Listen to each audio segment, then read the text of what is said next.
We've watched Sejun transform a barren cave into a thriving empire, recently turning a starving wolf pack into his newest group of loyal employees.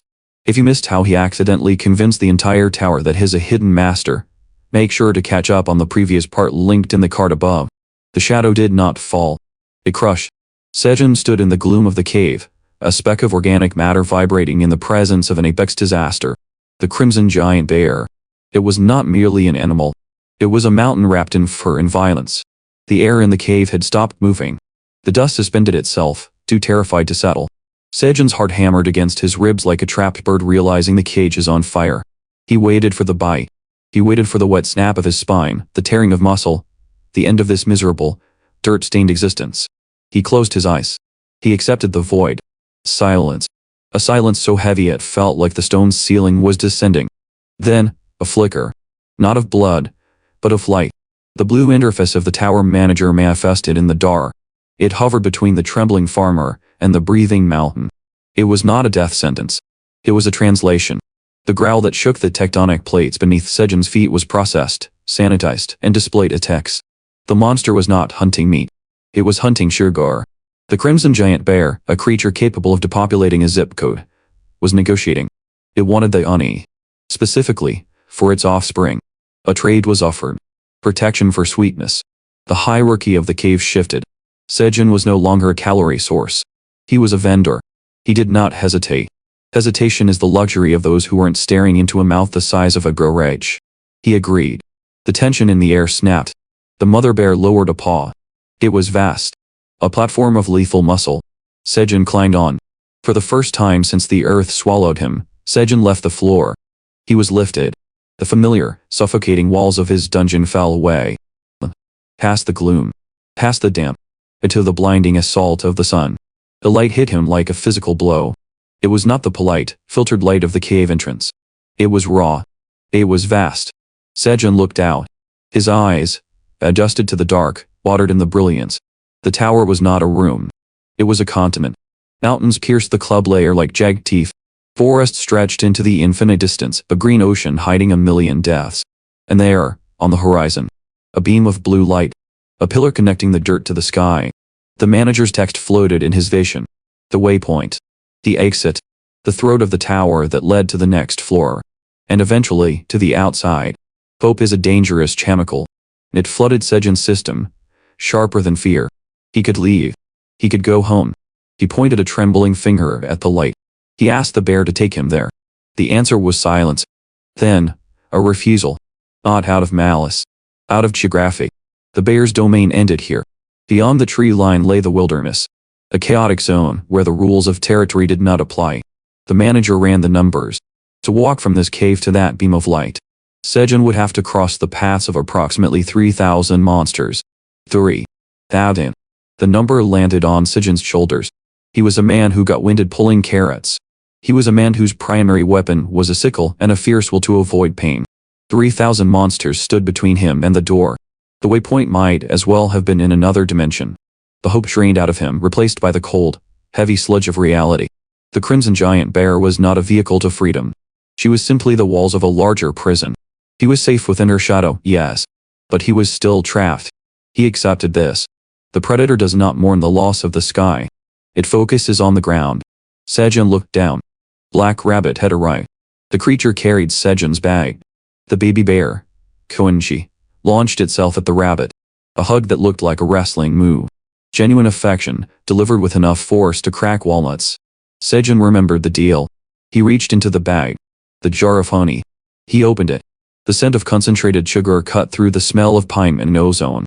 The mother bear lowered her massive head. She did not eat. She inhaled. The honey vanished. A look of pure, narcotic ecstasy washed over the terrifying face. In this land of blood and iron, sugar was a miracle. But the interface chimed again. A notification of grim reality. The mother bear was starving. She had not eaten in 3 days. She had been scoring the barren lands, hunting for anything to sustain the cub, neglecting herself entirely. The massive frame was running on fumes. Sejun looked at the monster. He stopped seeing a beast. He saw a mother. Exhausted. Empty. Desperate. He recognized the look. It was the same look he wore every time he checked his inventory. This would not do. A starving partner is a dangerous partner. Sejun made a decision. He did not draw a weapon. He drew a ladle. Cook. The command was soft, but absolute. The camp shifted gears. Sejun was no longer the protected weakling. He was the chef. The rabbits moved with military precision. Black rabbit dove into the underground lay. Fish were secured. White rabbits processed vegetables. Cherry tomatoes. Crisp carrots. Sejun stood over the pot. He was the conductor of a symphony of calories. The fire crackled. The water boiled. He combined the ingredients. The fish went in. The vegetables followed. The aroma rose. It was thick. Savory. It smelled of civilization. It smelled of home. The mother bear watched. Her nose twitched. The scent triggered instincts buried deep beneath the hunger. Sejun served the stew. The massive creature did not wait for etiquette. She devoured it. The system chimed. Nutritional value. High. Recovery effects. Active. The food did not just fill the stomach. It repaired the damage. It fueled the furnace of the apex predator. The mother bear finished the pot. She looked at Sejun. She did not growl. She reached out. She pulled the small, fragile human into a hug. Sejun's ribs groaned under the pressure. His lungs compressed. He gasped for air, his face buried in fur that smelled of earth and dried blood. He was being crushed by gratitude. He had secured the loyalty of the most dangerous thing on the floor. Not with string, but with soup. High above. In the void, where the administrators dwell. Darkness watched. The black dragon alien observed the scream. She preened. Scales shifting in the gloom. She took credit. She had translated the growls. She had facilitated the peace. She told herself it was benevolence. It was a lie. She looked at Sejun not as a hero, but as a garden. If he survived, he would grow more food. If he grew more food, there would be more for her to tax later. He was an investment. A snack for the future. But the ripples of Sejun's existence were spreading. They moved beyond the cave. Beyond the tower floor. Into the pristine, sterile offices of the Wandering Merchant Inspection Bureau. A desk. Heavy wood. Behind it, a fox. Giraffe. An inspector. His eyes were sharp, intelligent, and currently narrowed in suspicion. He held a rapport. Theo. The cat merchant. A nobody. A stray with no territory, and no backing. And yet, the numbers on the page were impossible. Sales volume that rivaled veteran merchants. High-grade produce appearing from nowhere. Surath tapped a claw on the desk. Play. Play. Play. The bureaucracy is a slow beast. But it is thorough. It eats anomalies. Zurath sensed a secret.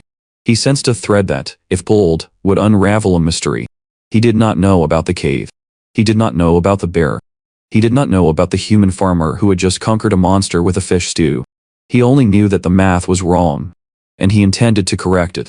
Sejun sat by the fire, digesting his victory. The bear slept. The rabbits rested. The silence returned to the cave. But it was no longer the silence of the grave. It was the silence of the eye of the storm. The world was beginning to turn its head. And it was looking right at him. The tower does not respect paper treaties. It does not care for handshakes or signatures. In this vertical hell, alliances are forged in blood and proven by the absence of violence. 3 days of blood away since the truce with the crimson giant bear. The mother, a calamitous apex predator, has vanished into the dense tree line. She has left her offspring behind. A hostage. Oath. A legacy. She entrusted the cub to Park Sejun. It is a silent test.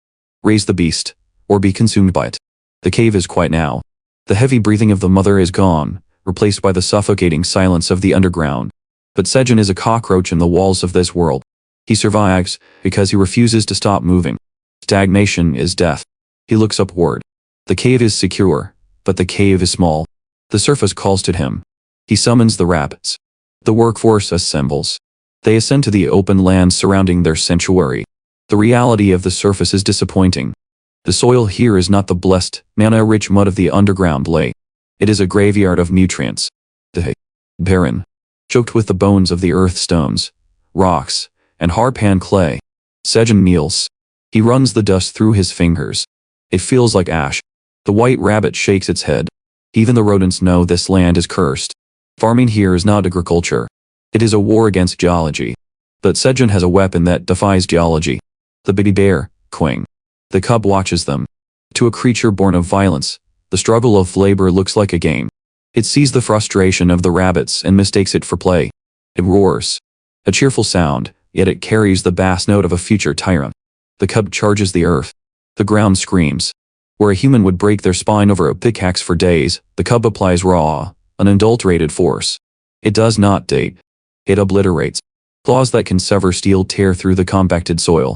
Boulders the size of men are uprooted and tossed aside like pebbles. The earth trembles, submitting to the superior organism. Sejun watches, his face blank. This is not a pet. This is living heavy machinery. The land is subjugated in moments. The terrain is level. The chaos of nature is brought to heel by the violence of the child. Sejun hands the cub a sweet potato. A wage for the destruction. He notices something disturbing. The cub is bigger. In 3 days, it has grown to the height of a man. The metabolism of a monster is a terrifying thing. It grows not by years, but by calories. It is evolving right in front of him.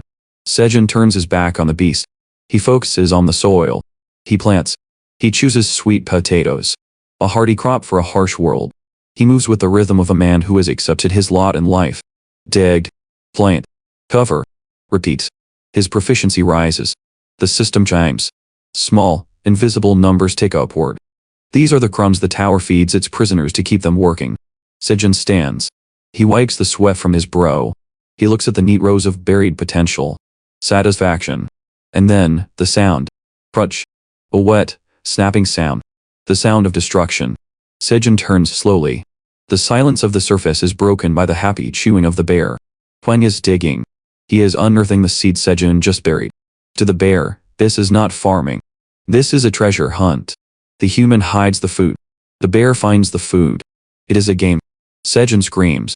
His labor is gone. His resources are vanishing down the gullet of his alley. He realizes a cold truth. Taming the land was the easy part. The land does not have an appetite. Teaching a monster the concept of delayed gratification. That is the nightmare. He has to explain to an apex predator that it must starve now to eat later. Good luck with that. Far above. 38 floors closer to the sky. The ripples of Sejun's farming disturb the stagnant waters of the economy. Theo, the wandering merchant.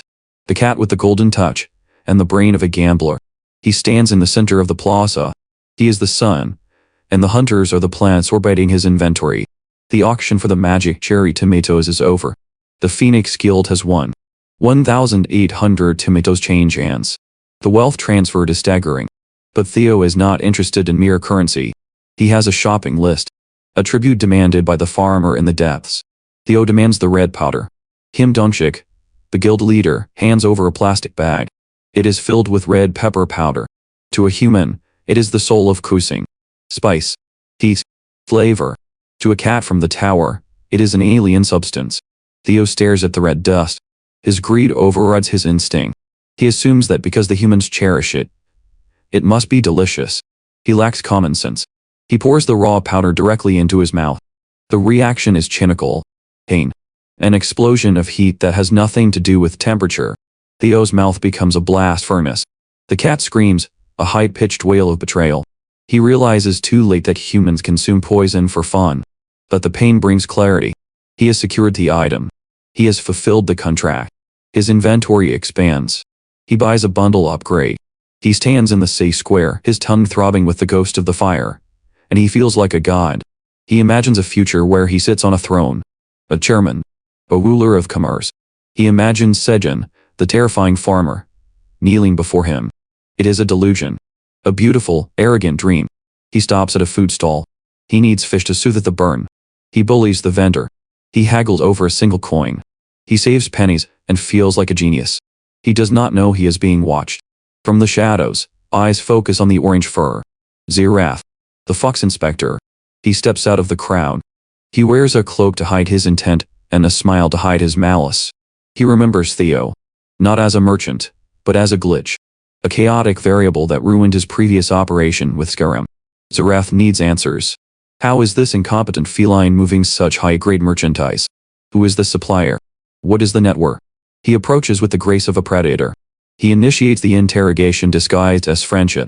He offers tea. Theo refuses. His tongue is still on fire. Zirath frowns. He offers high-end desserts. Rare sweets that require reservations. Theo refuses. He hates sugar. Zirath feels a vein pulse in his forehead. The standard playbook is failing. Bribery requires the target to want something. This cat rejects luxury. The fox shifts tactics.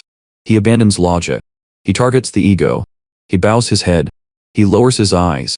Teach me, Zairaf says. Great merchant Theo. Allow me to learn your ways. The trap snaps shut. But it does not catch the prey. It catches the hunter. Theo puffs out his chest. The pain in his mouth is forgotten. The vanity of the creature is infinite. He does not suspect a spy. He sees a fan. Follow me, Theo commands. Zairaf smirks beneath his hood. Finally, he will be led to the source. The secret auction house. The black market forge. The hidden warehouse. They walk through the city. They pass the grand smithies. They pass the luxury boutiques. They stop in front of a shed. It is a junk shop. The sign hangs crookedly. The items in the window are rusted scrap, unappraisable garbage sold by weight. Zairaf blinks. He is confused. Is this a test? Is there a legendary artifact hidden beneath the rust? Is Theo using a master-level appraisal eye to see value where others see trash? He watches intently. He prepares to witness genius. Theo marches to the counter. He slams his paw down. He stares at the shopkeeper with the intensity of a warlord. And he shouts the sum total of his wisdom. Give me a discount. Zairaf freezes. The item is trash. It is already 50% off. It costs pennies. And the cat is screaming for a better deal. There is no strategy. There is no master plan. There is no secret network. Zairaf watches the cat haggle over garbage, and the cold realization settles in his gut. He is not chasing a criminal mastermind. He is following an idiot. The mystery of the cherry tomatoes remains buried in the dark, protected not by cleverness, but by the sheer, impenetrable density of the merchant's stupidity. The fox stands in the alley, defeated by absurdity. And the tower watches, indifferent to them all. The air in the smithy alley did not move. It hung heavy. Stagnant. It was the suffocating atmosphere of a place where gold holds more value than blood. Zairaf stood in the shadows. The fox. The manipulator. The creature who prided himself on reading the currents of the air, on understanding the subtle dance of commerce and leverage. He watched the back of the small orange cat, Theo. He held his breath. He expected art. Zairaf had convinced himself that he was witnessing a master at work. He anticipated a weave of high-level negotiation tactics. A display of charisma so potent it would bend the shopkeeper's will like heated iron. He waited for the intricate verbal trap that would force the merchant to his knees. Then, the cat opened its mouth. And simply shouted. It was a crude, jarring noise. A demand devoid of grace. A screech that had no place in the civilized trade of the tower. The shopkeeper stared. Logic, that fragile shield used by the weak, dictated that he should throw the noisy animal out. He should skin it. He should laugh. But the tower does not run on logic. It runs on power. And sometimes, power wears the mask of absolute absurdity. The shopkeeper looked at the cat. He looked at the audacity in its eyes. Perhaps he was bored. Perhaps the crushing monotony of the alley had finally eroded his will to fight. Or perhaps he simply recognized that a creature this small, making a demand this loud, was not something to be trifled with. The tension in the room snapped. Not with a bang, but with a whimper. The shopkeeper sighed. A sound of defeat. He offered the items. 18 tower coins. It was a victory. A clean win. Zairaf felt the oxygen return to his lungs. The crude method had worked. The brute force application of noise had yielded a discount. But the predator does not stop when the prey bleeds. The predator stops when the prey is dead. Theo was not finished. The cat slammed a paw onto the wooden counter. A dull thud that echoed in the silence. He did not want a discount. He wanted a robbery. He demanded 15 coins. The shopkeeper hesitated. Theo pushed. He demanded 13. It was a landslide. A boulder rolling down a hill, crushing dignity beneath its weight. Zairaf wanted to look away. This was not commerce. This was a public execution of the shopkeeper's self-respect. It was a gamble where the only currency was pride. And the shopkeeper folded. A dried, rusty laugh escaped the merchant's throat. The sound of a man who has realized that nothing matters. 13 coins. Agreed. Zairaf felt the floor tilt beneath his feet. His understanding of the world, built on rules and subtleties, crumbled into dust. There was no secret code here. There was no hidden leverage. There was only a cat too stubborn to accept reality, and a reality that bent to accommodate the cat. The fox's voice trembled. He praised his temporary master. He was witnessing a new form of power. He asked the question that burned in his throat. What was the prize? What legendary artifact had Theo fought so ruthlessly to obtain? What weapon of mass destruction required such a brutal negotiation? Theo pointed. A dusty crate. He pulled out an item. It was not a sword. It was not a shield. It was not a magical tome pulsating with arcane energy. It was a straw hat. Zerath stared. His mind stalled. In the brutal, unforgiving economy of the tower, every inventory slot is a lifeline. Every item must serve a purpose. It must kill, or it must protect. A straw hat does neither. It offers zero defense. It provides zero stats. In the common tongue of the scavengers, it is trash. It is a waste of space that could be used for a potion or a dagger. But Theo held it up. He held the woven grass as if it were the crown of a conquered kingdom. He explained his reasoning. The explanation was simple. It was terrifying. Sejun had told him to buy whatever he liked. And Theo liked the hat. The fox froze. The realization hit him like a physical blow. He was not dealing with a mastermind. He was not dealing with a genius of economics. He was dealing with a fanatic. He was in the presence of a creature bound by a loyalty so absolute, so blinding, that it defied the fundamental laws of survival. Theo did not care about profit margins. He did not care about combat efficiency. He did not care about the tower. He cared only for the approval of a farmer hiding in the dark on a lower floor. Zerath bowed. He retreated. He needed to leave. The threat here was not intelligence. Intelligence can be predicted. Intelligence has limits. The threat was the unpredictability of a faction that buys straw hats in a dungeon of death. Far below, deep beneath the crust of the earth, Sejun was unaware of the chaos his pet had caused in the economy of the surface.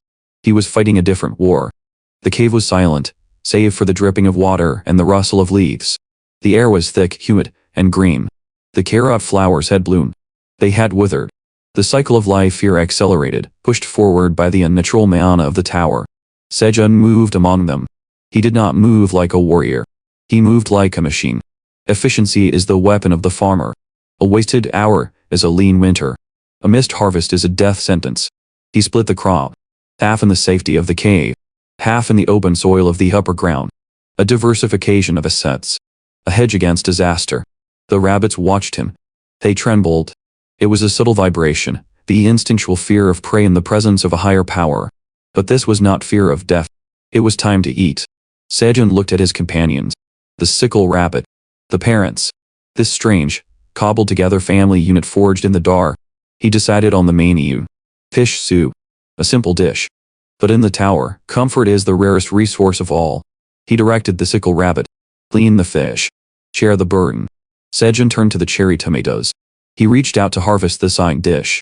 And the world paused. A blue window fractured his vision. The cold, indifferent text of the tower system floating in the air. Harvesting proficiency increased. Level 4. In the world outside, on the upper floors where the heroes played, power is measured in the force of the swing. It is measured in the heat of a fireball, the sharpness of a blade, the durability of armor. For Sejun, power was measured in the nuances of a tomato. The system poured knowledge into his brain. New capabilities. He could now harvest unripe fruit without damaging the plant. He could salvage overripe fruit with optimal efficiency. But there was more. A small line of text. A negligible percentage. A chance to increase the grade of the crop simply by touching it. Sejun looked at his hands. They were dirty. Bloused. Stained with soil and plant matter. But they were now instruments of transmutation. He did not need to slay a dragon to become stronger. He did not need to bathe in the blood of demons. He just needed to pick a tomato. A smile crept onto his face. It was a genuine expression, one that no pile of gold could purchase. The possibility of tastier food. The promise of a better meal. He returned to the fire. The soup bubbled. The clear broth rolled in the pot, rich with the essence of fish, and the subtle, invisible magic of his cooking skill. The system added a note. It described the soup. It claimed the broth was filled with Sejun's love for the mother rabbit. A heavy description for a bowl of hot water and dead fish. But accurate. He served the food. The mother rabbit ate. She was heavy with the future of their small colony. She consumed the nutrition with a desperate gusto. The father rabbit watched, his anxiety melting away into the steam of the soup. Sejun reminded him. Focus on the wife. The cycle of life continued. Fueled by Sejun's labor. Dictated by his will. Above them, the sun began to bleed light onto the 99th floor. A sound echoed down the vertical shaft. A roar. To the uninitiated, it was the scream of a monster. A warning to flee. To Sejun, it was a doorbell. The crimson giant bear had arrived for work. Sejun grabbed his rope. It was a primitive machine. A vine tied to a rock. A crude elevator. But the engine that powered it was a calamity. Days ago, Sejun had struck a deal with the mother bear. A simple transaction of labor for food. He signaled. The rope tightened. Sejun was yanked upward. The wind rushed past his ears. The stone walls of the shaft blurred into a gray streak. The physics of this place were wrong. The mother bear held a boulder the size of a house as a counterweight. She held it as if it were a pebble. As if gravity was merely a suggestion that she chose to ignore. Sejun felt the cold sweat on his skin. These were not animals. They were natural disasters wrapped in fur. They could crush him by accident. They could end his existence with a sneeze. But the disaster like sweet potatoes. And so, Sejun lived. He crested the edge of the pit. He landed on the grass of the surface. The baby bear was there. Vibrating. It was shaking with excitement. It had pulled the rope faster than usual. Hunger is a powerful motivator, second only to fear. Sejun opened his bag. He revealed the payment. Roasted sweet potatoes. A delicacy. A step above the raw roots the bears usually scavenge. The baby bear devoured them. Its eyes sparkled. It tasted the processed sugar, the heat of the fire. It experienced joy. Then, the bear paused. It looked at the last roasted potato in its massive paw. It looked at the ground. A spark fired in its simple, violent mind. A connection was made. It dug a hole. And it buried the potato. The sun rising over the 99th floor offers no warmth. It brings only visibility to the violence. Light filters through the canopy, illuminating a disparity that physics cannot forgive. On the trampled grass, the laws of the tower are being stress tested. It is not a battle between enemies. It is a sparring match between allies. But in this ecosystem, the line between training and execution is thin. The black rabbit is a veteran. It has survived the farm. It has survived the dark. It understands the rhythm of lethal force. Its opponent does not. The crimson giant bear cub is a child. Its eyes are wide, filled with the terrifying, innocent joy of play. It swings its paws with the enthusiasm of a toddler. But these are not hands. They are biological siege weapons wrapped in red fur. The air screams every time the cub moves. The rabbit moves with the frantic precision of prey that refuses to die. It wields its hammer, a small sliver of steel against a mountain of muscle. It deflects. It blocks. Its bones vibrate with the shock of impact. To the bear, this is a morning frolic. To the rabbit, this is a negotiation for the structural integrity of its ribcage. The rabbit retreats. It pushes a blue wheelbarrow, chest heaving, lungs burning. It has survived another round. Sejun watches from the periphery. He does not intervene. He observes. He offers a carrot.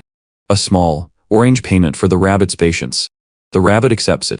In this isolated kingdom, hierarchy is not written on paper. It is determined by who can take a hit from a giant and remain standing. The dust settles. The violence pauses. Then, the sound changes. The heavy thud of paws is replaced by the high-frequency drone of wings. The poison bee queen descends. She comes alone. There is no royal guard. No swarm of workers to herald her arrival. This is not a state visit. This is a clandestine operation. She hovers before Sejun, her compound eyes unreadable, her posture heavy with solemn duty. She holds a bundle. It is a leaf, folded with the geometric perfection of an architect. She presents it. Sejun takes it. The weight is negligible, but the implication is heavy. He peels back the green layers. Inside lies a white, silky form. A cocoon. The tower's interface flickers into existence, stripping away the mystery. This is not a resource. This is a tragedy averted. A caterpillar, drunk on royal jelly, began a metamorphosis it was never meant to endure. In 10 days, a second queen will emerge. A hive cannot have two heads. For the colony, a second queen is not a blessing. It is a civil war. It is a fracture in the collective mind. The current queen made a calculation. She could kill her offspring, or she could exile it.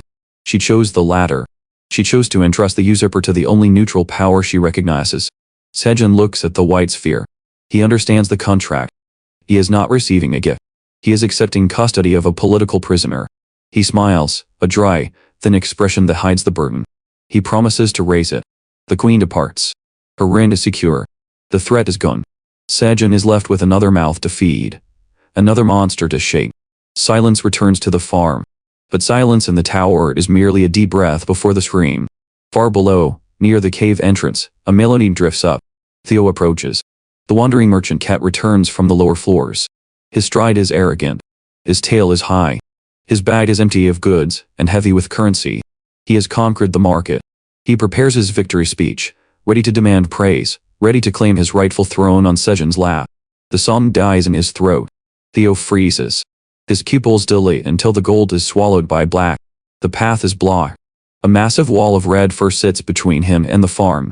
The crimson giant bear cub sits facing away, oblivious to the cat. But Theo does not look at the beast. He looks at what the beast is holding. Dangling from the massive jaws is a black bag.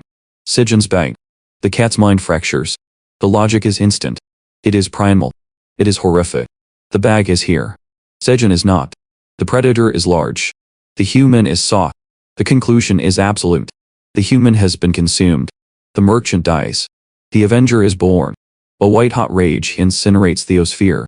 The creature that fed him, that brushed him, that gave him a purpose, is gone. Digested. The comfortable lap he sought is now inside the stomach of this red monster. Theo screams. It is a vow of vengeance. He launches himself. Gravity releases him. He becomes a blur of orange and white fury, a projectile of pure malice. He latches onto the bear's face. Claws extend fully, sinking into the sensitive nose of the giant. The cub panics. It was holding a bag. Now, a demon is attached to its face. It flails. It lets out a confused, high-pitched cry that shakes the trees. It does not understand this violence. Sejun hears the chaos. He rushes over. He finds a scene of absurdity. A giant bear, weeping in confusion, and a small cat, hissing like a steam engine, trying to dismantle the bear one claw at a time. Sejun pulls the hysterical cat away. Theo thrashes. He looks at Sejun. His brain stutters. He touches Sejun's face with a trembling paw. Orb. Flesh. False. The human is not food. The human is here. The tragedy evaporates. The catastrophic reality Theo built in his mind collapses. Sejun calms the trembling animal. He explains the new world order. The bear is not a monster. It is a guess. It fell into the cave. A deal was struck. Food and omni for the cub. Protection from the mother for the farm. It is a contract of survival, not predation. Theo blinks. He wipes his eyes. He mutters about ominous feelings, trying to salvage his dignity. He was ready to die for a ghost. Now he must live with the embarrassment. Sejun turns to the cub. The creature is too large to be a child, too young to be a killer. It needs a designation. It needs to be separated from the anonymity of its species. Sejun listens to the sounds it makes. The heavy, grinding noise of its throat. Ping. It sounds like stones shifting deep underground. Sejun nods. Simple. Descriptive. Efficient. Ping. The name is spoken. The bear freezes. Its eyes light up. It understands. It has been perceived. It has been given an identity. It rolls onto its back. It exposes its belly to the sky. It accepts the name with a joy that shakes the ground. The black rabbit watches from the shadows. The naming sense is utilitarian, devoid of poetry, but it binds the creature. The beast is no longer a crimson giant bear. It is king. It is family. Order is restored. Theo puffs out his chest. He reports his success. He sold the goods. He secured the funds. He demands his reward. Sejun produces a packet of liquid tree, the currency of loyalty. Theo accepts it. He purrs, loud and possessive. He climbs onto Sejun's lap, reclaiming his territory. He eats with greed, shooting warning glares at the massive bear. This spot is taken. The hierarchy of affection is absolute. But the tower does not allow for peace. It only allows for reload times. Peng stops rolling. The playful giant sits up. Its ears twitch. The joy vanishes from its face, replaced by instinct. It lets out a cry. Not a sound of play. A sound of recognition. It calls out to the forest. The answer comes not as a sound, but as a vibration. It travels through the soles of Sejun's feet. It rattles his teeth. The trees at the top of the ridge do not sway. They part. They are pushed aside like grass. The sunlight dies. From the ridge above, a shadow falls over the farm. It is not a cloud. It is solid. It is red. It radiates a pressure that makes the air heavy, making it difficult to inhale. The mother has arrived. Sejun looks up. The blood drains from his face. The cub was a playful giant. The mother is a calamity of nature. She slides down the slope. Her sheer mass tears the earth apart. Boulders are crushed into gravel under her weight. She is a living landslide of crimson fur and muscle. Her eyes are not innocent. They glow with a terrifying, ancient maternal instinct. Sejun realizes his mistake. He made a deal. He signed a contract. But he never met the other signatory. The difference between a contract in theory and an apex predator in reality is currently blotting out the sky. As the massive form descends, bringing the darkness with it, Sejun stands frozen. The peaceful naming ceremony is over. The true test of survival has just begun. The sun vanished. It did not set. It was blotted out. A mountain of red fur displaced the air above the farm. The crimson giant bear. A biological engine designed for one purpose: to delete lesser creatures from existence.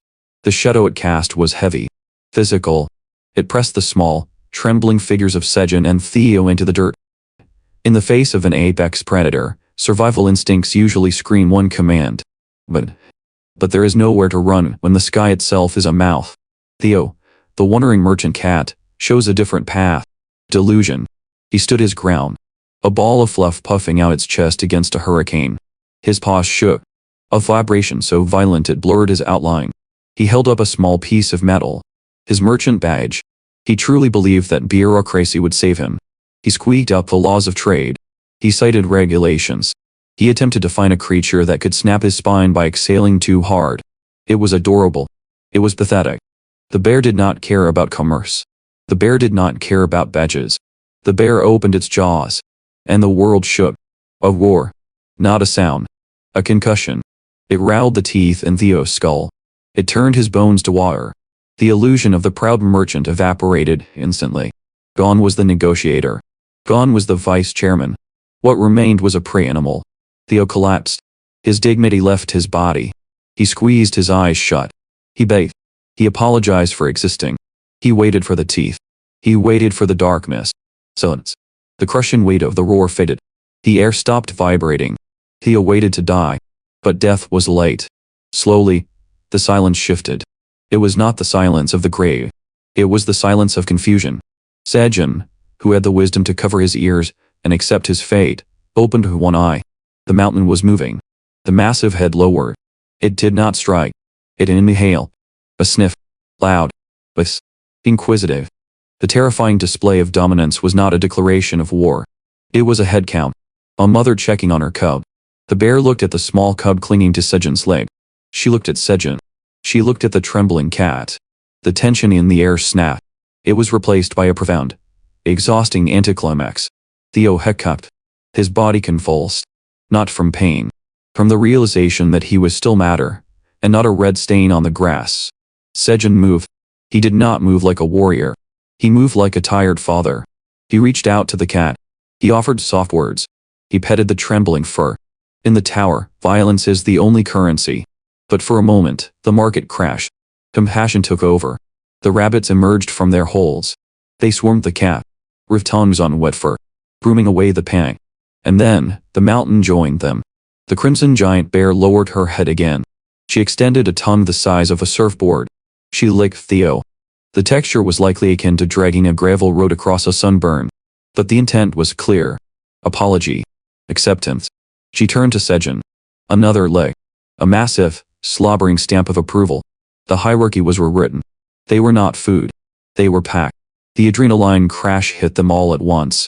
Biology demands rest after terror. The predator curled up. She became a wall of red fur. A living fortification. Sejun did not hesitate. He leaned against the flank of the monster. The rabbits piled in. The cub nestled close. A pile of warmth under the open sky. 2 farming rabbits returned from their shift, carrying bags of resources. They stopped. They stared. Their master was asleep, using a calamitous beast as a pillow. The rabbits shrugged. Just another Tuesday on the farm. Far away. The atmosphere was different. Cold. Sterile. Panic. A realm of starlight and gray stone. 2 figures stood before a crystal mechanism. The Fratani clan. Dragons in human skin. Ancient. Arrogant. Powerless. Gazer and Anton Fratani stared at the gateway. It was sealed shut. A monolithic slab of refusal. The timing was wrong. 10 years and a few days since the last opening. They had the medicine. They had burned resources and risked lives to secure the cure. But the tower remained silent. The emergency systems were dead. The lights were dark. To a parent, silence is louder than a scream. They looked at the unresponsive stone. Their minds filled in the blanks. They pictured Aileen. The black dragon. The administrator. They pictured her alone. They pictured her body failing. Her dragon heart, broken and silent. They imagined a seizure. They imagined her writhing on the floor, calling out for help that would never come. Kaiser's face was a mask of grief. He spoke of faith. He spoke of patience. But his eyes were preparing for a funeral. He believed his daughter was dying in the dark. He was wrong. Inside the administrator's cabin, there was no darkness. There was no seizure. There was no pain. There was only the rhythmic sound of chewing. Crunch. Wait. Aileen lay on a mountain of cushions. She was in her small dragon form. A creature of scales and shadows. She tossed a red sphere into her mouth. A cherry tomato. She bit down. Flavor exploded. Acid. Sweetness. Power. She noted the taste. It was stronger than before. More potent. In the past, her senses were dulled by sickness. She needed a mouthful to taste a shadow of flavor. Now, a single fruit was a sensory overload. She swallowed. The juice slid down her throat. And then, she froze. Her eyes widened. Vertical slits dilating in shock.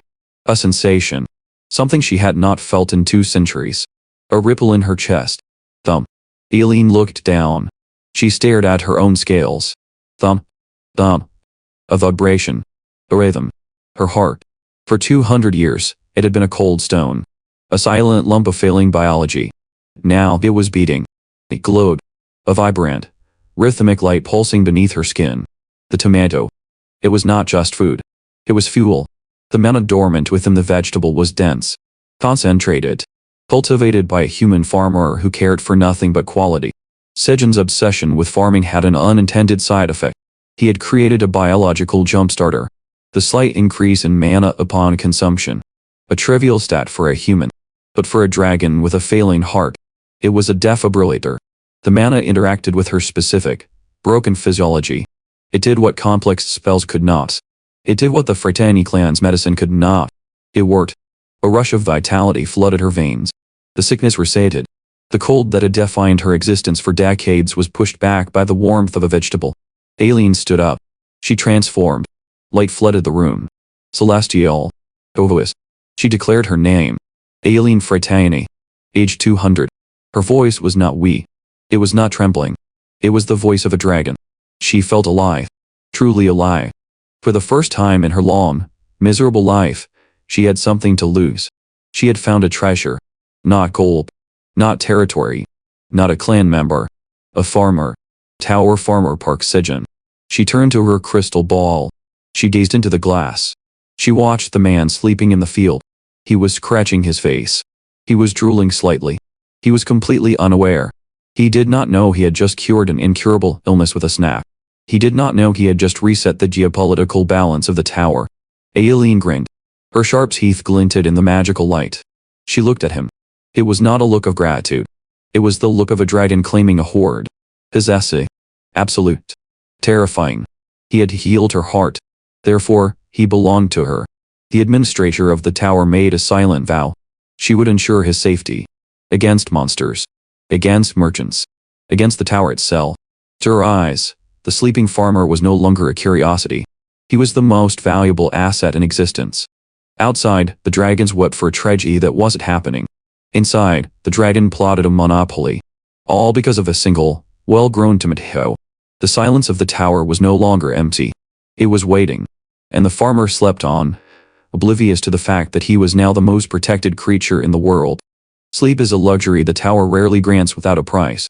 Usually, the cost is vigilance. Tonight, the cost is personal space.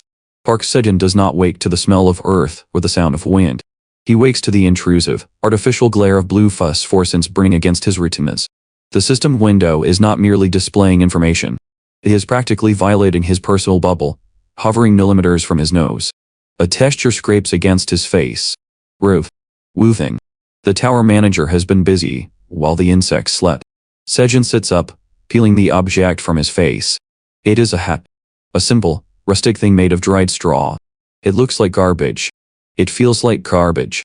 In the grand economy of the tower, where steel and magic ring, this is a joke. He assumes it is leftover trash from Theo's bag. A remnant of a world that no longer matters. But the system is cruel. It displays the stats with a cold, mathematical indifference. Farmer's straw hat. Restriction. Level 20. Restriction.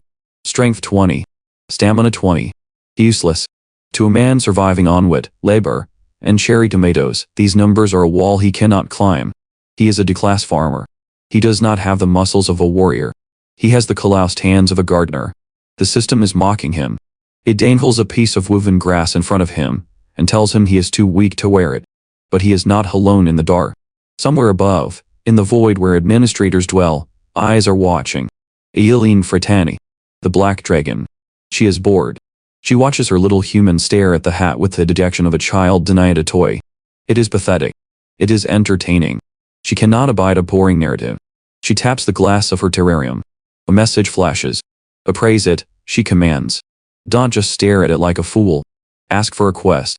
Sejun obeys. He has no choice. He asks for the quest. The dragon smiles. In the solitude of her administrator's chamber, surrounded by the oppressive silence of absolute power, Eileen holds the physical manifestation of the hat. It is a trivial thing. But she is a dragon. Reality bends to her boredom. She activates her appraisal. Magic does not just reveal truth. It rewrites it. Blue light swirls around the straw, rewriting the history of the fibers, injecting legend into the mundane. Her fangs glint in the darkness. The item is better than she thought. It is not trash. It is a dormant king waiting for a crown. But power is never free. The notification chimes in the cave. The manager demands payment. She does not want gold. Gold is for mortals. She does not want blood. Blood is cheap. She wants a promise.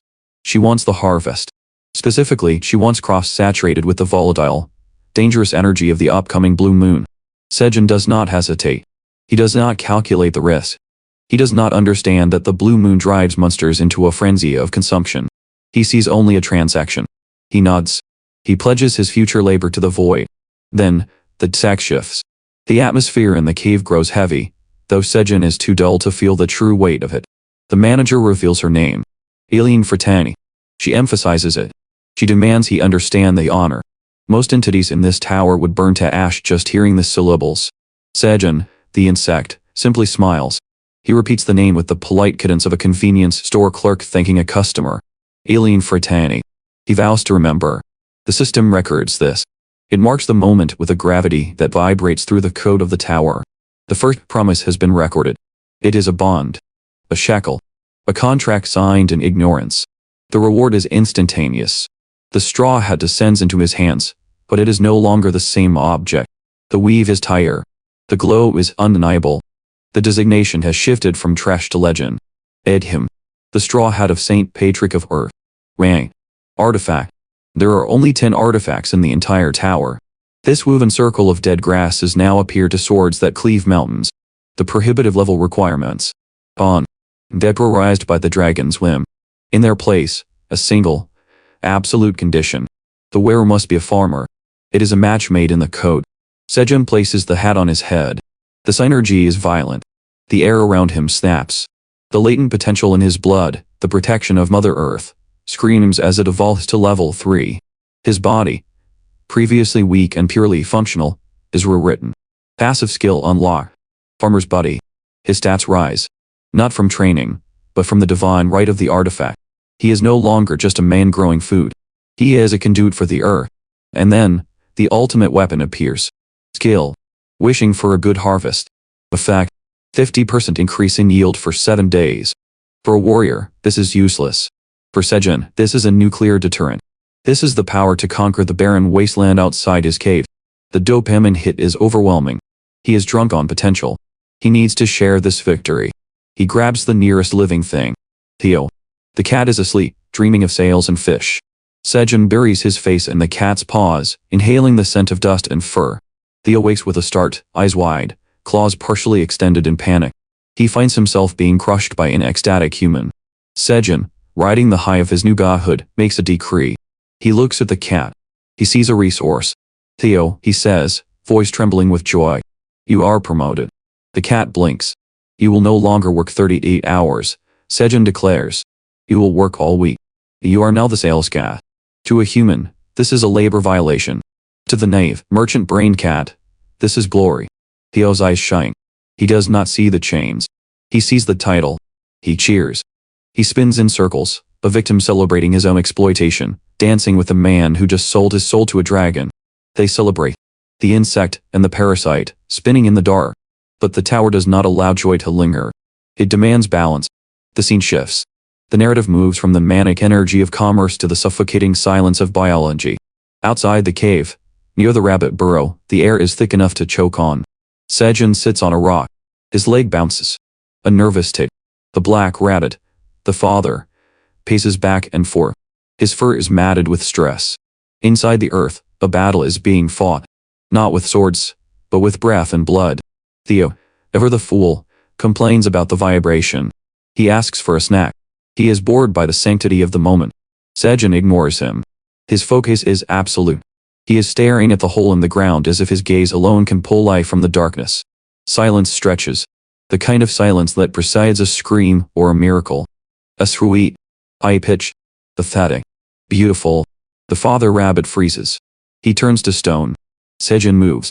He is at the burrow entrance before the dust settles. From the shadows, the mother emerges. She looks ragged. She looks triumphant. In her arms, 3 small, pale bundles. Blind. Hairless. Wriggling. But the count is wrong. Behind her, 3 more. 6 new heartbeats in a place designed to stop them. The tension snaps.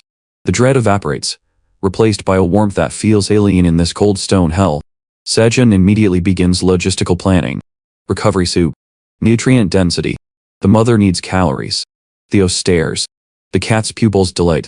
The concept of Uncle Theo enters his brain, rewriting his priorities. He reaches into his cave. He pulls out a pack of churro. He offers the processed sludge to the newborns. Sejun intercepts the hand. The strike is precise. Are you insane? Sejun hisses. They are infants. No preservatives. In the scuffle, the truth comes out. Theo claimed to be out of stock. He lied. He was hoarding snacks. It is a betrayal. On any other day, Sejun would lecture the cat on the ethics of inventory management. But not today. Today, 6 lives have been snatched from the void. Today is day 179. The colony survives. The colony grows. Sejun lets the lie slide. He looks at the wriggling bundles and feels peace. But peace is a lie. Peace is just the time it takes for the predator to reload.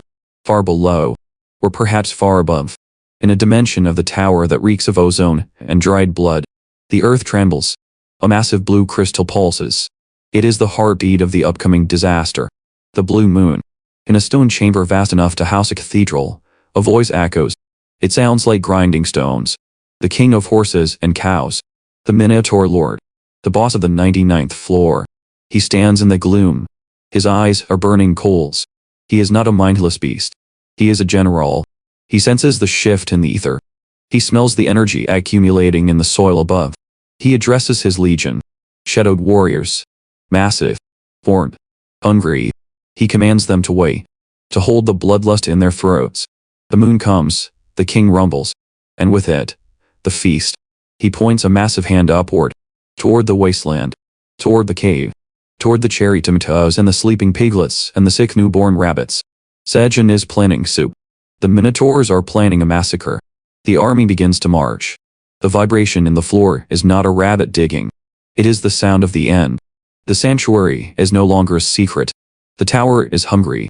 And it is coming for the farmer. The tower does not give gifts. It offers loans. And the interest rates are usually paid in blood. Park Sejun, however, operates on a different currency. Consistency. He stands in the center of his domain, a pitiful patch of dirt in the throat of a cave, watching the blue system windows cascade down his retina. The skill activates. Wishing for a good harvest. Level 1. A primitive ability. To a warrior, it is useless garbage. To a mage, it is a waste of mana. But here, in the damp silence of the 99th floor, it is a command to reality itself. The land obeys. 30 p.m. if cherry tomato plants shudder. The soil tightens around their roots. The system guarantees a 50% increase in yield. This is not luck. It is a contract. Sejun looks at the yellow blossoms. They are dense. Heavy. The bees, golden drones of this underground ecosystem, weave through the petals with frantic efficiency. It looks like paradise. It is a lie. The silence of the tower is never empty. Silence is simply the sound of a predator holding its breath. Sejun stops. He looks at the entrance of the cave. The rhythm of his life has been disrupted. The heavy hitters are missing. The mother bear. The cub quang. The apex predators of this floor have vanished. They did not come for lunch. They did not come for scritches. Their absence is a siren. Sejun calculates the timeline. He counts the days on his dirty fingers. It is the 7th cycle. The blue moon. The creatures of the dungeon are not retreating out of laziness. They are hiding.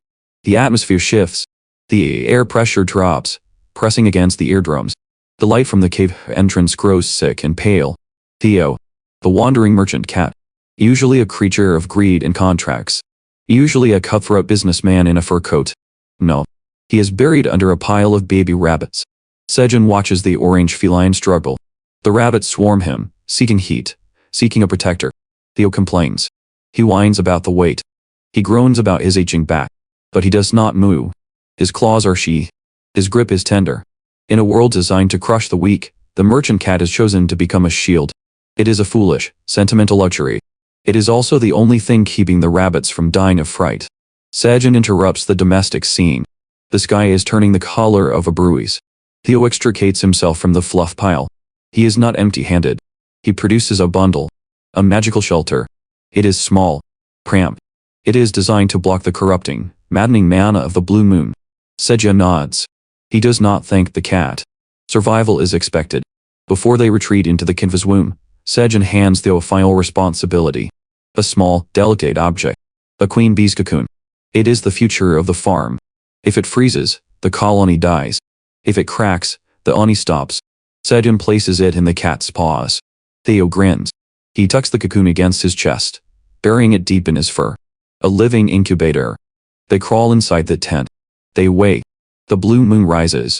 The world outside the tent ceases to be a farm. It becomes a hellscape. The light shifts to a heavy, suffocating indigo. The mana density spikes, heavy enough to crush lungs. But the visual terror is nothing compared to the sound. It starts as a tremor. Time. The pebbles on the cave floor rattle. Time. Sejun's teeth vibrate in his skull. Time. This is not the wing. This is not the shifting of tectonic plates. It is a march. Sejun jams cherry tomatoes into his mouth. He forces himself to chew. He jams her plugged into his ear canals until it hurts. He shuts his eyes. He makes himself small. He makes himself nothing. The roar hits the cave. It sounds like cattle. But that is an insult to the sound. It is the bellow of a biological ting. The minotaurs. The herd is moving. They are not hunting. They are simply walking. But when a creature weighs tons, walking is an act of destruction. The 99th floor trembles. The sanctuary of the cave feels like a paper box in a hurricane. Sejun curls into a ball. He does not fight. He does not observe. He endures. The predator survives by killing. The prey survives by disappearing. Sejun disappears. Time stretches. The vibrations rattle his bones. The roar scrapes against his sanity. And then, silence. The pressure lifts. The heavy blanket of mana evaporates.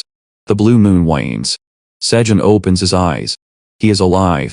He spits out a tomato skin. He crawls out of the tent. The cave is dark, but not pitch black. The crops are glowing. The blue moon did not kill them. It mutated them. The cornstalks shimmer with a cold, neon luminescence. The tomatoes pulse with blue veins. They have consumed the corrupt mana. They have adapted. Sejun smiles. The land provides. Even when the sky tries to kill it, the land provides. Morning breaks. The heavy atmosphere dissolves. Sejun and Theo step out into the true light. The merchant cat hangs limp over Sejun's shoulder, exhausted by the night's terror. Sejun walks to the cave entrance. He looks toward his sweet potato field. He had planted them with precision. He had calculated the harvest. He stops. The field is gone. There is no green. There are no rows. There is only violence. The earth has been churned. Massive, grayer-like depressions scar the landscape. Hoof prints. Deep. Wide. The minotaurs did not enter the cave, but they passed through the outer fields. They trampled everything. Weeks of labor. Gone. The sweet potatoes are past. The vines are dust. Sejun stares at the ruin. A normal man would weep. A normal man would scream at the unfairness of the system. Sejun climbs one of the dirt mounds. The soil shifts under his boots. It feels strange. He crouches. He digs his hand into the overturned earth. He pauses. He squeezes. The soil does not crumble into dry dust. It clumps. It holds its shape. It is dark. It is moist. Sejun's eyes narrow. The surface of this floor was a wasteland. Barren. Dead. But that was only the skin. Deep below, the nutrients were sleeping. The moisture was trapped. Sejun looks at the massive hoof prints. He could not dig deep enough. His shovel was too weak. His back was too frail. But the minotaurs. They are monsters. They are engines of muscle and weight. They did not just trample the field. They tilled it. They churned the soil from the bedrock up. They brought the life back to the surface. The destruction of the sweet potatoes was the price of admission. The tragedy is at Git. Sejun stands on the mound of dirt, looking out over the scarred landscape. He does not see ruin. He sees a blank canvas. He sees a field ready for a true harvest. He lacks a tractor. The tower sent him a stampede. A blue window chimes.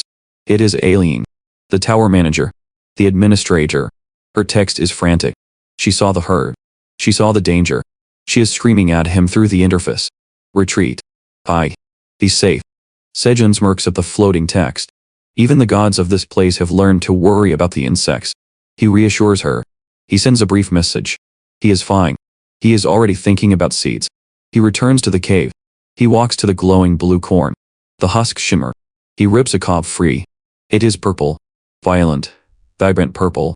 It hums with power. Born of stamina. Angsty. The system window promises a permanent stat increase. Stamina plus 0.1. In the world outside, hunters would kill their own mothers for a permanent stat increase. Gills would go to war for a bushel of this corn. Sejun takes a bite. Crunch. Sweet. Savory. He ignores the system message about his stats. He does not care about the numbers. He cares about the flavor. The texture. The sensation of fresh food in a dead world. That is the true reward. Another chime. Aileen. She is persistent. She asks if he has forgotten his promise. Sejun laughs. He wipes corn kernels from his lip. He is a man of his word. He pays his debts. He selects 5 tomatoes. Not the red ones. The blue moon cherry tomatoes.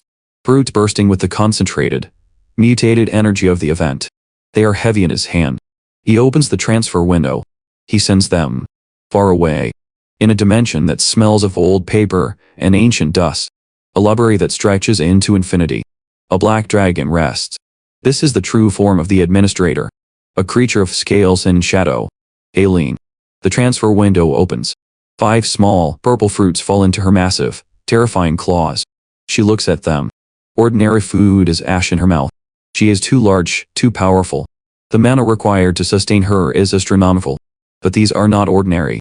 They were grown by a man who bends reality with his stubbornness.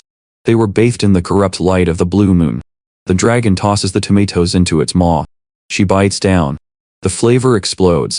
Tart. Sweet. But then, the energy hits. It is not a trickle. It is a shockwave. The dragon's eyes widen. Her pupils contract to vertical slits. Deep within her chest, something stirs. The dragon heart. It is the core of her existence. The nuclear reactor of her magic. For centuries, it has been sluggish. Stagnant. A dying star. Thump. The sound echoes through the library like a war drum. Thump. Mana, deep and potent, begins to circulate. It floods her veins. It scores the stagnation away. The dragon collapses to the floor. Not in pain. In shock. In overwhelming focus. The blockage is breaking. The flow is returning. Sejun, sitting in his cave, picking corn out of his teeth, has no idea what he has done. He thinks he sent a sack to a friend. He does not know that 5 tomatoes are currently reigniting the heart of a god. He only knows that the soil is soft. The corn is sweet. And he has survived to farm another day. Small changes create irreversible divergence. The farmer tilled the land. The monsters turned the soil.